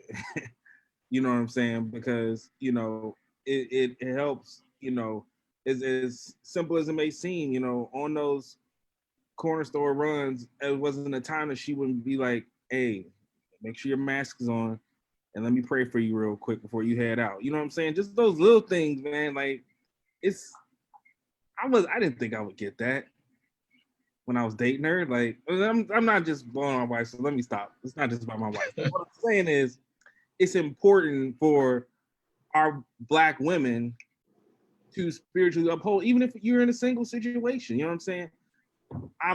You are my brother. We want to, you know, survive this thing and thrive in life. Hey, sending you a scripture, or, you know what I'm saying, I thought about you, I'm saying a prayer for you today. Like, that's important. But I would like to also say, because something that we've been talking about a lot here lately, it goes, I think it was mentioned earlier, it goes both ways. Like, we really got to be out there and supporting our sisters too. You know what I'm saying? What hit me so hard about Breonna Taylor, Breonna down in Louisville, she was an EMT. Like, she was a city worker. She wasn't the in-between or on the street corner. She was doing everything right. And her mom, to hear her mom's, my heart went out to her mom. She's like, you know, I just wish my daughter's story could get out there. But with COVID and with Ahmaud Arbery, her mom was literally quoted in an article I read saying, you know, the Black men get a lot of the attention in these types of stories. But unfortunately, you know, my daughter, between COVID and Ahmaud Arbery, I haven't gotten any national attention. Thank God she's just now getting it. Yeah. But even then, only one officer has been not even arrested, just fired. So you get what I'm saying? Like, we need to be able to support our sisters too, equally. You know, it was said earlier, this is you know, it's a humanity thing. And I feel like that's the way we in our culture need to approach this. You know what I'm saying? It's a humanity thing. Sandra Bland, trying to find a better life, moving from Chicago down to Houston. You know what I'm saying? I got a friend that, you know, used to live in Chicago. She's down in Houston right now. I look at her as my sister. You know what I'm saying? So we all have those types of people in our lives that, hey, you good? I'm checking on you. You know what I'm saying? Just making sure, like, we stay connected, as, you know, our people stay connected, because honestly, they're out there, you know, unfortunately, hunting down the men as well as the women. And I just really feel like if we kind of keep that in mind. I'm not at all saying, you know, I thank the sisters for their support and everything, but I just hope that I can be out there supporting a Black woman just as much as my mom, my sister, and now my wife support me. You know what I'm saying? I've been covered, my aunts, my grandma, I've been covered since before day one by Black women. You know what I'm saying? So all of you all know we have a huge heritage, you know, in our families of Black women. That's just how we roll. You know what I'm saying? I just hope I can support as much, because that's what we need out there right now. You know, that's honestly what we need. When I see all these crazy videos, you know, the girl got smacked by a skateboard the other day. Like Zori said, sometimes you got to turn social media off. So I get it, but I look at all the craziness out there. I'm like, yo, our people, our women need us just as much. So that's what and then one quick point, because I don't want to filibuster. I also feel like women can help as far as the next generation, because that's what I'm, you know, my mindset is totally shifted now. It's like, what world do I want my daughters growing up in? You know what I'm saying? And I saw a video the other day that really hit me hard. It was a little boy. It was like a ring cam or like a garage camera angle from up above, and he was in his driveway bouncing a ball, and it was a truck in the driveway. And I don't know if all of y'all saw this or not, Yeah, I but saw that. yeah, he was looking down the street at something off camera, kept looking. Next thing you know, he picked up the ball and hid behind the truck. And you saw what was coming. That was a squad car slowly running down the street. And he was hiding behind the truck until the squad car got out the area. Yeah. And that my heart went out. You know why? Because in a lot of cases, that's been me for you. You know that feel. You know that I feel. know exactly how that feels. I work in, I'm not going to say too much because this is being broadcast online. I work in the most secure place in the world. And I'm not saying that to brag. I'm just saying, think about this for a minute. The most secure place in the world. Every day when I badge in, where I go to work, they run a soft background check on me. If I got any warrants or anything like that, they will arrest me on spot. That's how clean I need to be. So I'm saying that to say, why in the world do I have agents coming to me? And this has happened to me on multiple times. I'm walking down in the complex, already through the secure gates, and I get dudes coming from behind me. Sir, can I see your badge? Sir, what are you doing here? And he would have seen another cameraman right next to me of another race. We're supposed to have our badges out at all times. This dude got his in his pocket. So I'm following the rules. They're breaking the rules, but you're asking me where's my badge. I know exactly how that feels. You feel me? Wow. You feel me? And don't even get me started, because we all know when our president was there, they let dudes jump over the gate and run all the way in the house. So don't even get me started on why are you asking me? You know what I'm saying? Where am I supposed to be here? And this has happened to even black Senator Tim Scott, who's a Republican for South Carolina. He was stopped by Capitol Police several times as a current U.S. Senator. So I'm saying that feeling, that's what resonates with me sometimes so much. So it's not just that, I mean, it's traumatic enough to see an 8-minute video of somebody being killed of any race. But what I think what sticks with us so much, and I'm sure everybody here can agree, at some point in time, whether it's Ahmaud, Breonna, Trayvon, Floyd, countless names, and one point or another, it's like it's something that hits on the inside because we were there too, in one way or another. Yep. That's what hits so hard. So where I'm now is, and getting back to the original question, Black men, Black women, what can we do now to change the culture so our babies don't feel that fear anymore? I felt it. I don't want my baby to feel that. So what can we do? How can we work together? That's where I am. Ooh-wee. Hey, listen, let me break this up a bit. Elder McGee had a spoken word. I want to play that. And then maybe you all can think about that last question that Mike asked. Okay, let's listen to this spoken word. Somebody give me a thumbs up if you hear it.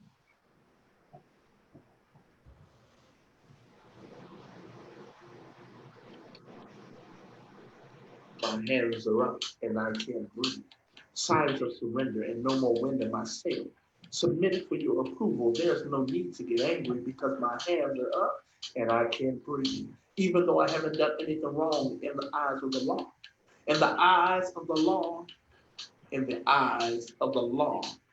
But in other eyes, I was doing wrong by being born. I am unarmed. You hold the cards because my hands are up and I can't breathe. But as I think, it's not just an issue of my alleged wrongdoing, but the perception of who I am perceived to be by the color of my skin. Remembering how just a few years ago I was stopped after leaving a convenience store, chips and Coke in my hand, getting in my car and driving away. All of a sudden, blue lights stopped my blue Lexus because I was driving while black. Looking for a man like me driving a car like mine, suspected of robbing a store. And by the way, why am I driving this kind of car? What type of work do I do? Never mind the fact, officer, that I owned the car and was returning for one of the properties that I own, telling me everything checked out without even running my name. Have a nice day, you say. Yeah, you have a nice day. This would go, but if this would have happened today in 2020, I would be 6 feet under. Yet and still, a few bad pills spoiling for the countless officers who are trying to serve and protect the innocent, no matter the color of their skin. Truth of the matter, I have close friends and family who are or were representatives of the law, and they provide a service to the community, not the stormtrooper tactics we see in the news, but officers who really care. And I guess that's why I get upset, because good officers get lumped in with the psychological deficiencies of a few of their brethren. And if they just remember the oath that they swore to serve and protect, then there will be no need for me to say, my hands are up and I can't breathe.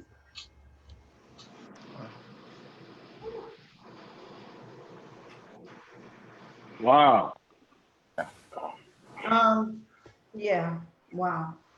That left me in tears earlier, and it's doing it again. I know we're going to be wrapping up. So you gentlemen, I do appreciate each and every one of you, but have you thought about that last question that Mike asked? Because it comes back to us. It comes back to the men, the women. What can we do? What can we do? I just want to say two words that I always live by to change: ownership and accountability. And I know that those are cliche words, but I want to start with our race first. We have to own some of these things, and I get it. I love how Apostle talked about, and even Jabari talked about, systematically we've been put, and we other races need to understand why we're here. But we also have to own some of the things that we're doing to allow these things to continue. You know, when I told my wife, I said, I wasn't with the looting and everything, but I was definitely with the protesting. But when I thought about it, I said, there's no reason why we're protesting this hard for this, police crime. And this past weekend in Chicago, 101 people were shot and 61 or 18 people died or something like that. And we did not protest at all. So if you're going to do it for one thing, do it holistically across the board. Do it for the person next to you that you know is the same color as you that just shot somebody, or the police officer that just killed the black. So I think for us, accountability is so important to move forward on both sides, because that's the main thing is, if we're going to protest, let's do it. Let's do it on the weekends when Chicago got the most crime. Let's do it when Minneapolis got somebody dying at the, hands of the police officers. So I think the accountability, you see something, you got to say something. I know that's, not a part of street code, snitches get stitches. I understand, but we got to make sure that we kind of bring back that mindset of accountability, because if we don't do that, then like my brother said, the other races won't respect us because they like, you killing your own people and it just won't move. So I think the movement does start with us. Yes, we need to learn why we're where we are, but I just think the ownership and accountability, we need to own that. Yes, we're doing this to ourselves. There is some self-inflicted pain that we're bringing to ourselves, but then we have to have the accountability and step up and say, hey, if this is not right, say something. Mathais. I mean, definitely ownership and accountability that we have to do. We have to implement that like immediately. What I personally experienced that amongst the African American culture is there's like a huge divide between the men and the women. It's like there's some type of anger or something going on. Like something even as simple as even me going to the store and interacting with an African American cashier.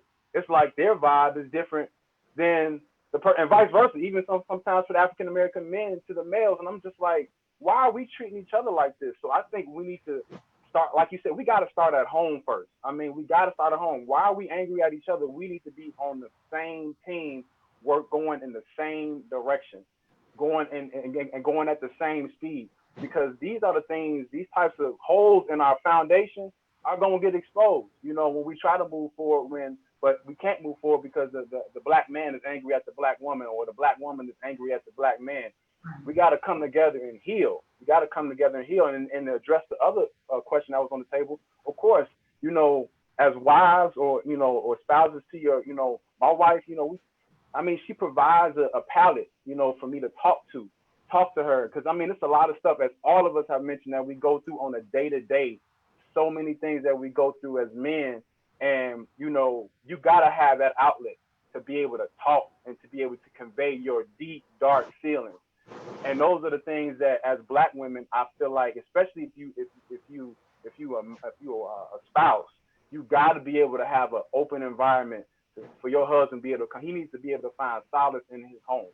So I feel like those are definitely two ways, you know, from the Black men and the Black women respecting that we have to heal, and then as wives, making sure that your husband has that he can just expose everything. He can expose all of his deep, dark feelings to you, so he can kind of pretty much press the reset button. And then when he goes back out the next day to battle those corporate giants or whoever he is, or trying to acquire this deal or try to get this, you know, trying to get this grant, he can go forward and go and not have the weight of yesterday or the day before that on him, because he was able to talk, you know, to his wife. So those are just some of the things that I feel like we could do amongst our culture to really try to get some healing and get some momentum.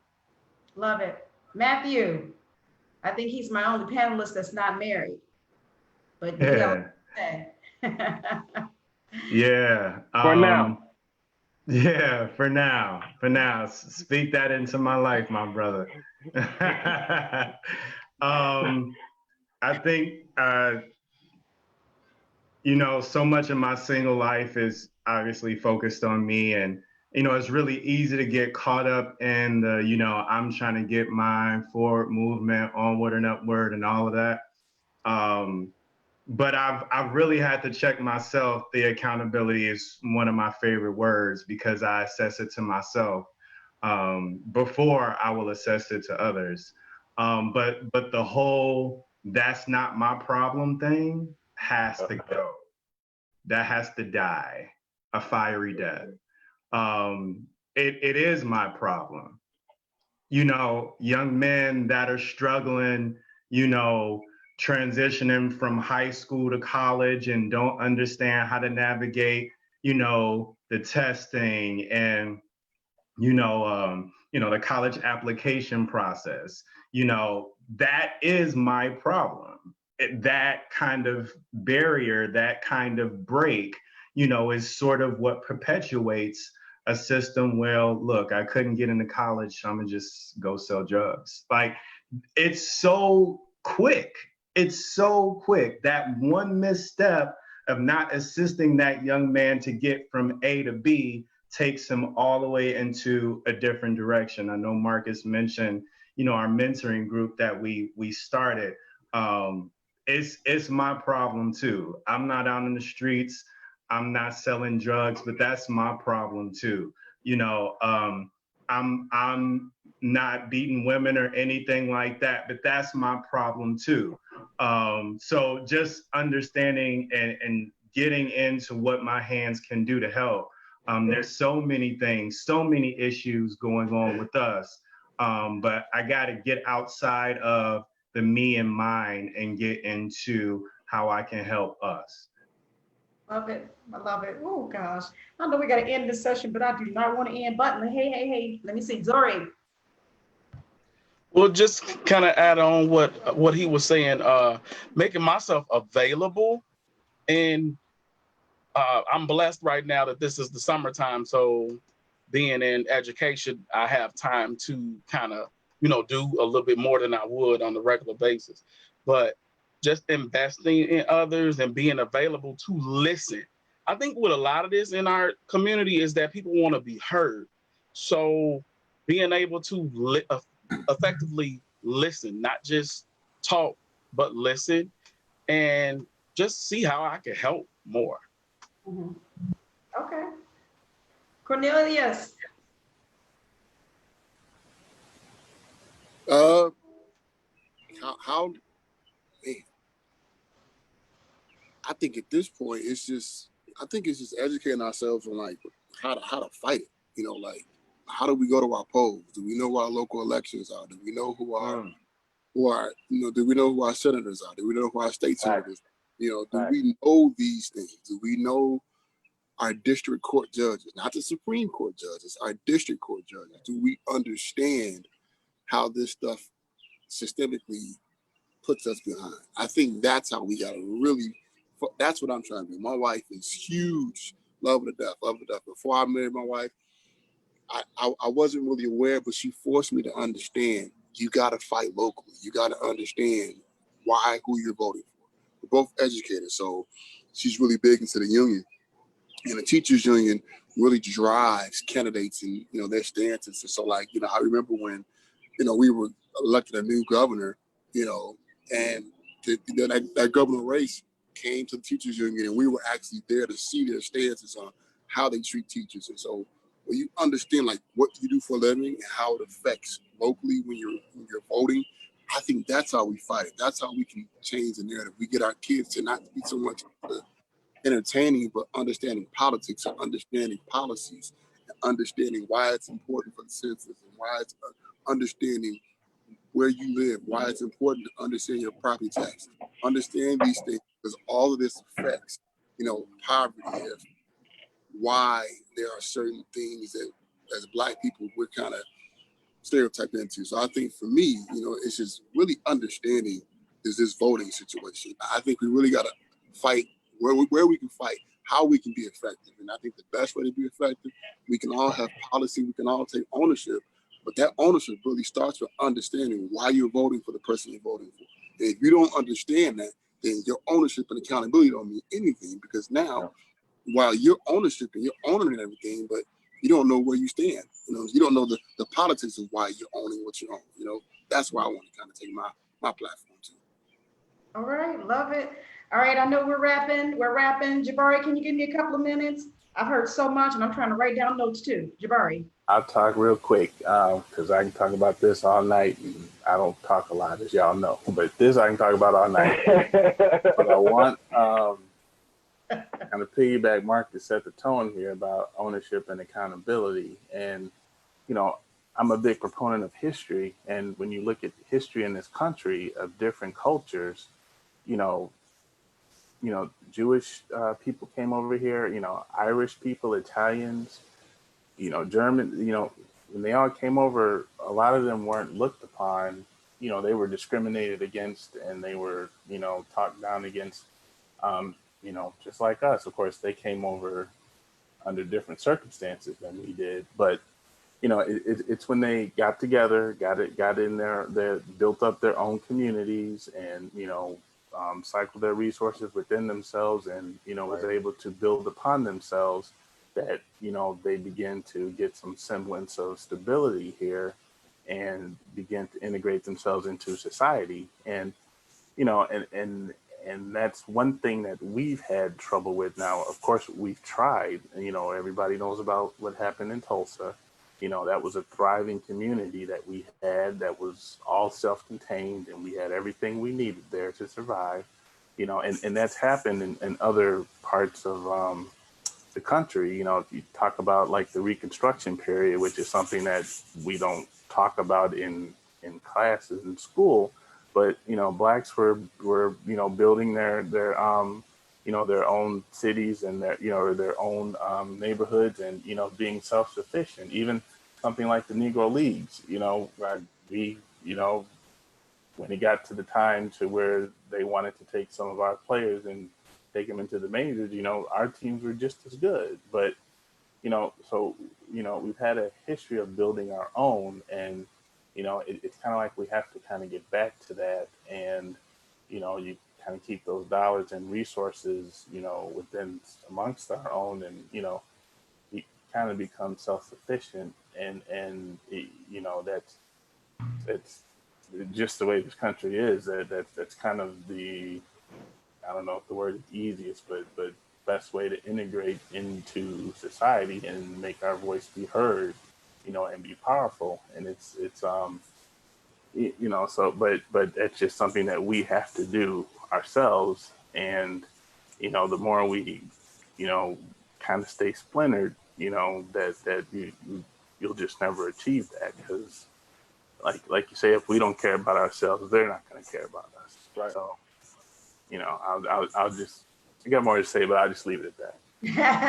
Those are very good points. Michael, can you give us some parting words, and I'm going to throw it to my co-host tonight. You want to say anything else before we leave, Mike? You started off with that question. I guess I didn't really answer it myself. I don't know that I have an answer. I'm just grateful to hear all the different perspectives from the guys tonight. That's for sure. I took wisdom from each one of those. Last thing I would say is like kind of like Jabari was saying, kind of got to get back to our roots, kind of sort of in certain ways as far as cultural mentality is concerned. I think that the overarching thing with that would be like just being open to something different. Like some of the solutions we've been trying just haven't been working, man. You know what I'm saying? And this and or the applications that we've been trying them have in the ways we've been trying to apply them haven't been. Like Cornelius mentioned about the voting piece, and that's very important. But unfortunately, the way we've been applying it for years and years has only been at the top of the ticket, which is to his point. And that's not to say that voting doesn't work, but it hasn't been working in that way. You know what I'm saying? When you look at some of the the racists that have been showing themselves over the last few weeks, and a lot of these incidents and all that, you look at some of their jobs, and they're like in high-ranking officials in local governments and stuff like that have been affecting our lives in general. So we need to be smart about and look at it in different ways as far as how we can affect the change. You know what I'm saying? I had an interesting take on the looters, and I won't get too deep on it because I feel like a lot of it was anarchists coming in. But one thing I will say is when a lot of that stuff was going down, that's when we got a lot of the most attention and the most change we've seen so far. I'm not condoning violence, especially within our communities, but if you really think about it, real quick example, look at the bashing of racism and segregation that NASCAR has been for years.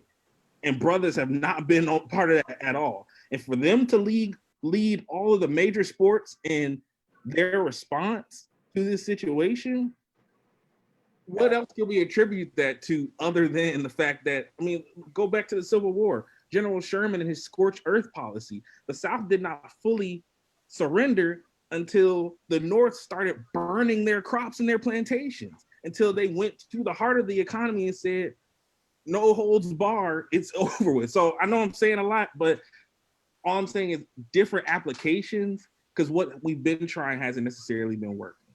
And whether that's, again, I'm not saying it should be looting, but just look at how something as far as looting was concerned was different, and it affected a different response so far. People didn't start caring until their shops and stuff was being endangered.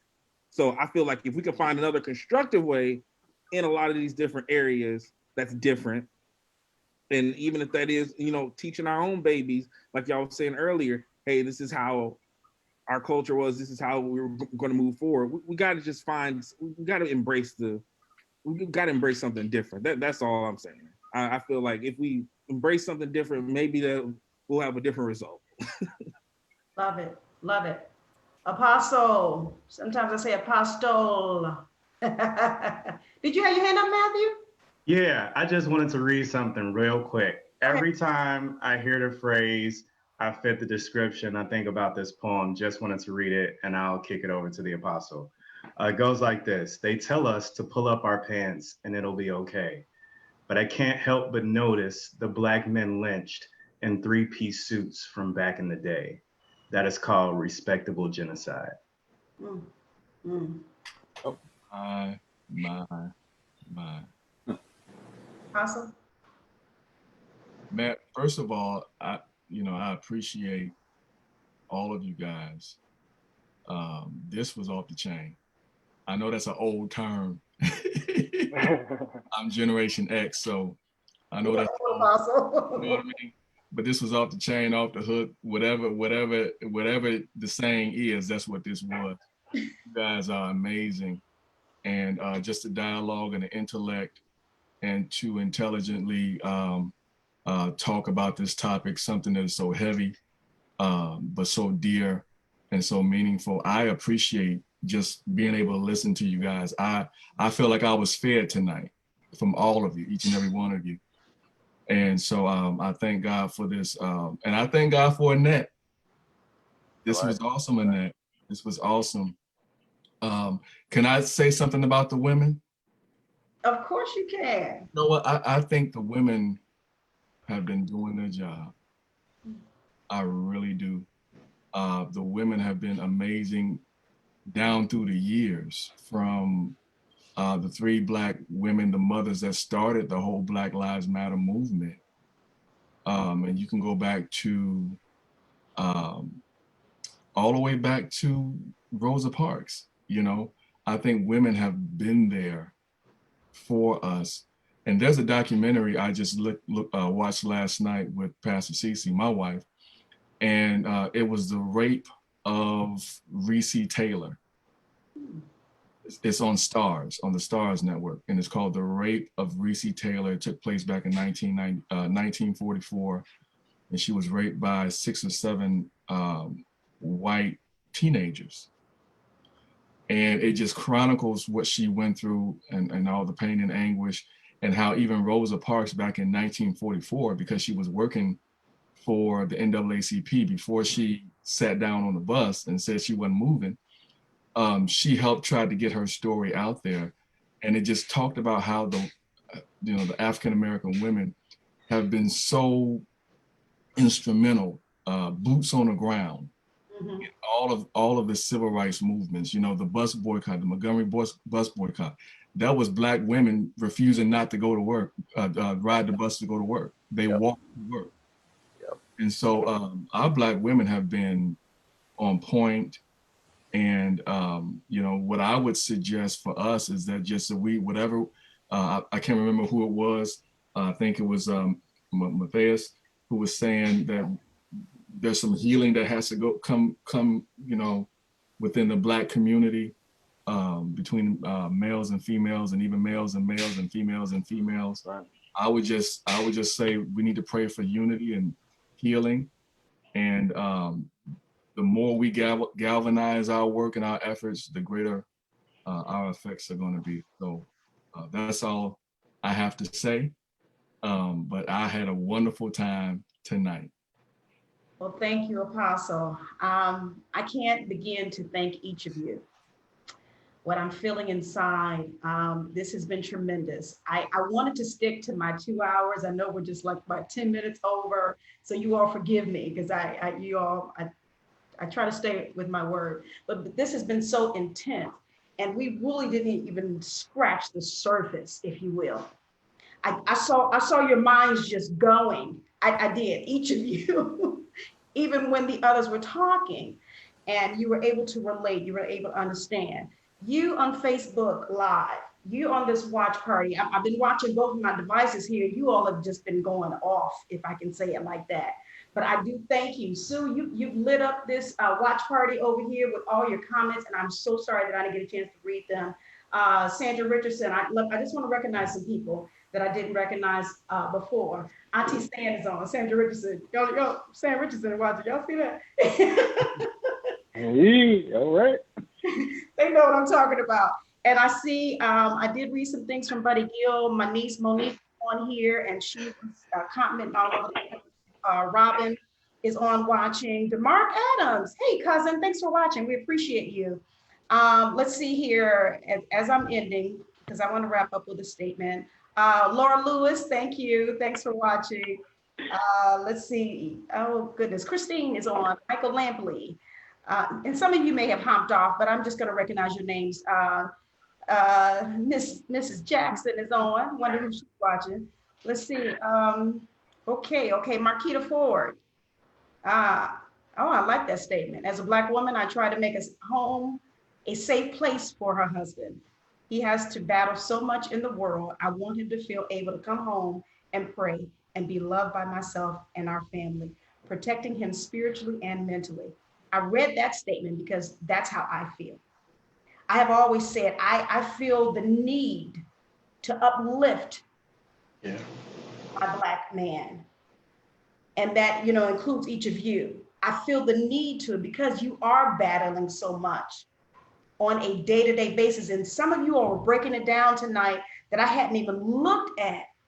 So Jabari, you even mentioned when I asked you about, you know, being a lawyer and dealing with this, you basically have 2 jobs, a lawyer, but then also how do I present myself, and am I looking correctly? And that's another job. I can't even fathom that. You know, and so it just blows my mind. It really does.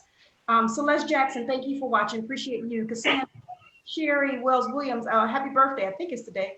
Chloe Brooks, thanks for watching. Akila's on. Vince Sims, thank you for watching. Daryl Scott is on. Sherry Adams is on. Thanks for watching. Joe McCord. Oh gosh, there's so many names on here. And you all, if I didn't call your name, please just charge to my head, not my heart. Walter Jones, my cousin Jamone Gaston is on. Thank you. Mama Harris, thanks for watching. Appreciate you. Glennis Whitehurst Sanders. Maria Herndon Owens is on. Thanks for watching. Tanja.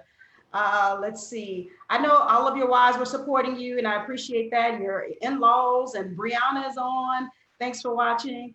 Donnie Hawk. Oh, thank you for watching. Guys, Donnie Hawk is on. Donnie. Pastor CC is on. We appreciate you, woman of God. Amanda, of course. Ida Gill, JJ Bell, Pastor JJ Bell, thank you. Greg Owens watching. Deanna Adams, I think I called her name earlier. Okay, Ratasha was on as well. Kiki, Lonnie is on. You guys had a lot of people that really wanted to hear from you on tonight. And I kind of wanted to wrap up. And Demetrius, thank you. I think I mentioned your name earlier. Some of the things that I was hearing or that you were mentioning. So in order to eradicate the humanity issues, Cornelius brought that out. We have to educate ourselves, take ownership, take accountability. I had to throw this in there because Michael talked about application. Your application should be different. And also own that. That's my problem too. I like that. Who was that? Who did that? Who brought that out? That was Matt. That was Mathais. Yeah. That's my problem too. I mean, come on. We can't just, that's almost like saying when you're on the job, that's not my job. Yeah. Right. We hear that often, don't we? You know, we have to take the onus if we want to see this thing change. And then last but not least, thank you, Cornelius, vote. And we can't just look at the top. We got to vote all the way up. Mm-hmm. We have to do this. I don't know if this was the beginning of anything, guys. I have no idea this session on tonight, but I may be calling you guys back for something. I don't know. But again, this was an opportunity to open this dialogue, to hear what was on your minds, and then to see how we can try to change this narrative. It's so important. I bid you all Godspeed. You're all in my prayers all the time. Just so you know, this Black woman over here is praying for you. She is. And I love each and every one of you. You just don't know, you all are my hearts. And I tell you that often. You are. And I want to see God's best for you and your families. I appreciate those of you that are married and you're cherishing your wives and you're bringing up your children. Matthew is coming. It's coming. Matthew is coming. I won't say more on that, but it's coming. But again, I thank you guys, each of you, for taking time out on tonight and joining us here on this special segment of Mind, Body, and Soul. Marcus, what were you showing there? What was that? Matthew got the wifey draft coming. I was getting his hat ready so he can just put it on when he gets selected.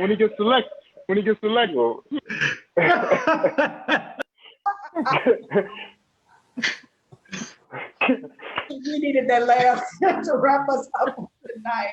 This has been wonderful. So, Faye says, do it again. This is so needed. All right, well, one wife has spoken. Did you hear that, Zori? Hey, baby. All right, so we're going to get out of here. Again, guys, if you did not share the video that are on here watching us, please go ahead, click that share button. Click the share button on the watch party so that everyone will be able to listen to this. Again, it was definitely much needed. I can't say that enough. Amanda says she's proud of you guys. So we are lifting you guys up. We are loving on you and appreciating you. And we are there. We are there for you. Just look over your shoulder. We're right there. Your wives, look right next to you. We're there. We're there for you. And we want everyone to get through this successfully. All right. This has been great. I got to get out of here. I'm 17 minutes over, but that's okay. Hey, this is my show, right? Yeah, there you go. Shout out to one of the greatest social media shows right next to on the planet right now. This is one of the best Yeah. platforms. I love you so much, Annette, not only because you're my cousin, but because you bring stuff that's hard-hitting, factual, and it comes from a place of love. You and Deon are some of the greatest hosts, so I appreciate you guys so much. Thank you, sweetheart. I appreciate you. Yeah. Were you say something, Apostle? Are you good? You're muted. Muted. I'm just a sidekick, that's all. I could have left you on mute. No, I'm just kidding. It's all good. It's all good. Hey guys, stay with me. Wednesday afternoon, 12 noon. I will have my regular weekly session, Mind, Body, and Soul, with Dr. Hill, Health and Wellness. It is the end of the month. Every fourth Wednesday, we have Dr. Hill on, and she comes talking to you. She's hard-hitting, talking about your health, and we definitely need that. And then on Thursday, join Apostle and myself on A&D Conversation. What are we talking about, Apostle? You on mute again. Millennial check-in. Oh, it's a millennial check-in. My. Yes. They're going to come and invade us again on Thursdays. This Thursday, we try to do that. We had it last month, and so we're trying to do it every month if we can hear from our millennials. So you guys stay tuned. Stick with us. Go to my website, getcaughtinthenet.anet.com. If you have not subscribed to my YouTube channel, please take some time out today. That costs you nothing either. Go ahead and click the subscribe. Go to YouTube, type in Get Caught in a Net, A-N-E-T. I would love to have you there, and then I will send out to you a free newsletter that I've written. So stick with me, guys. Got a lot of stuff going on. The Lord is blessing and opening up doors, and I'm so grateful. All right, we are out of here because I can talk all night long. Let me play my end jingle. All right.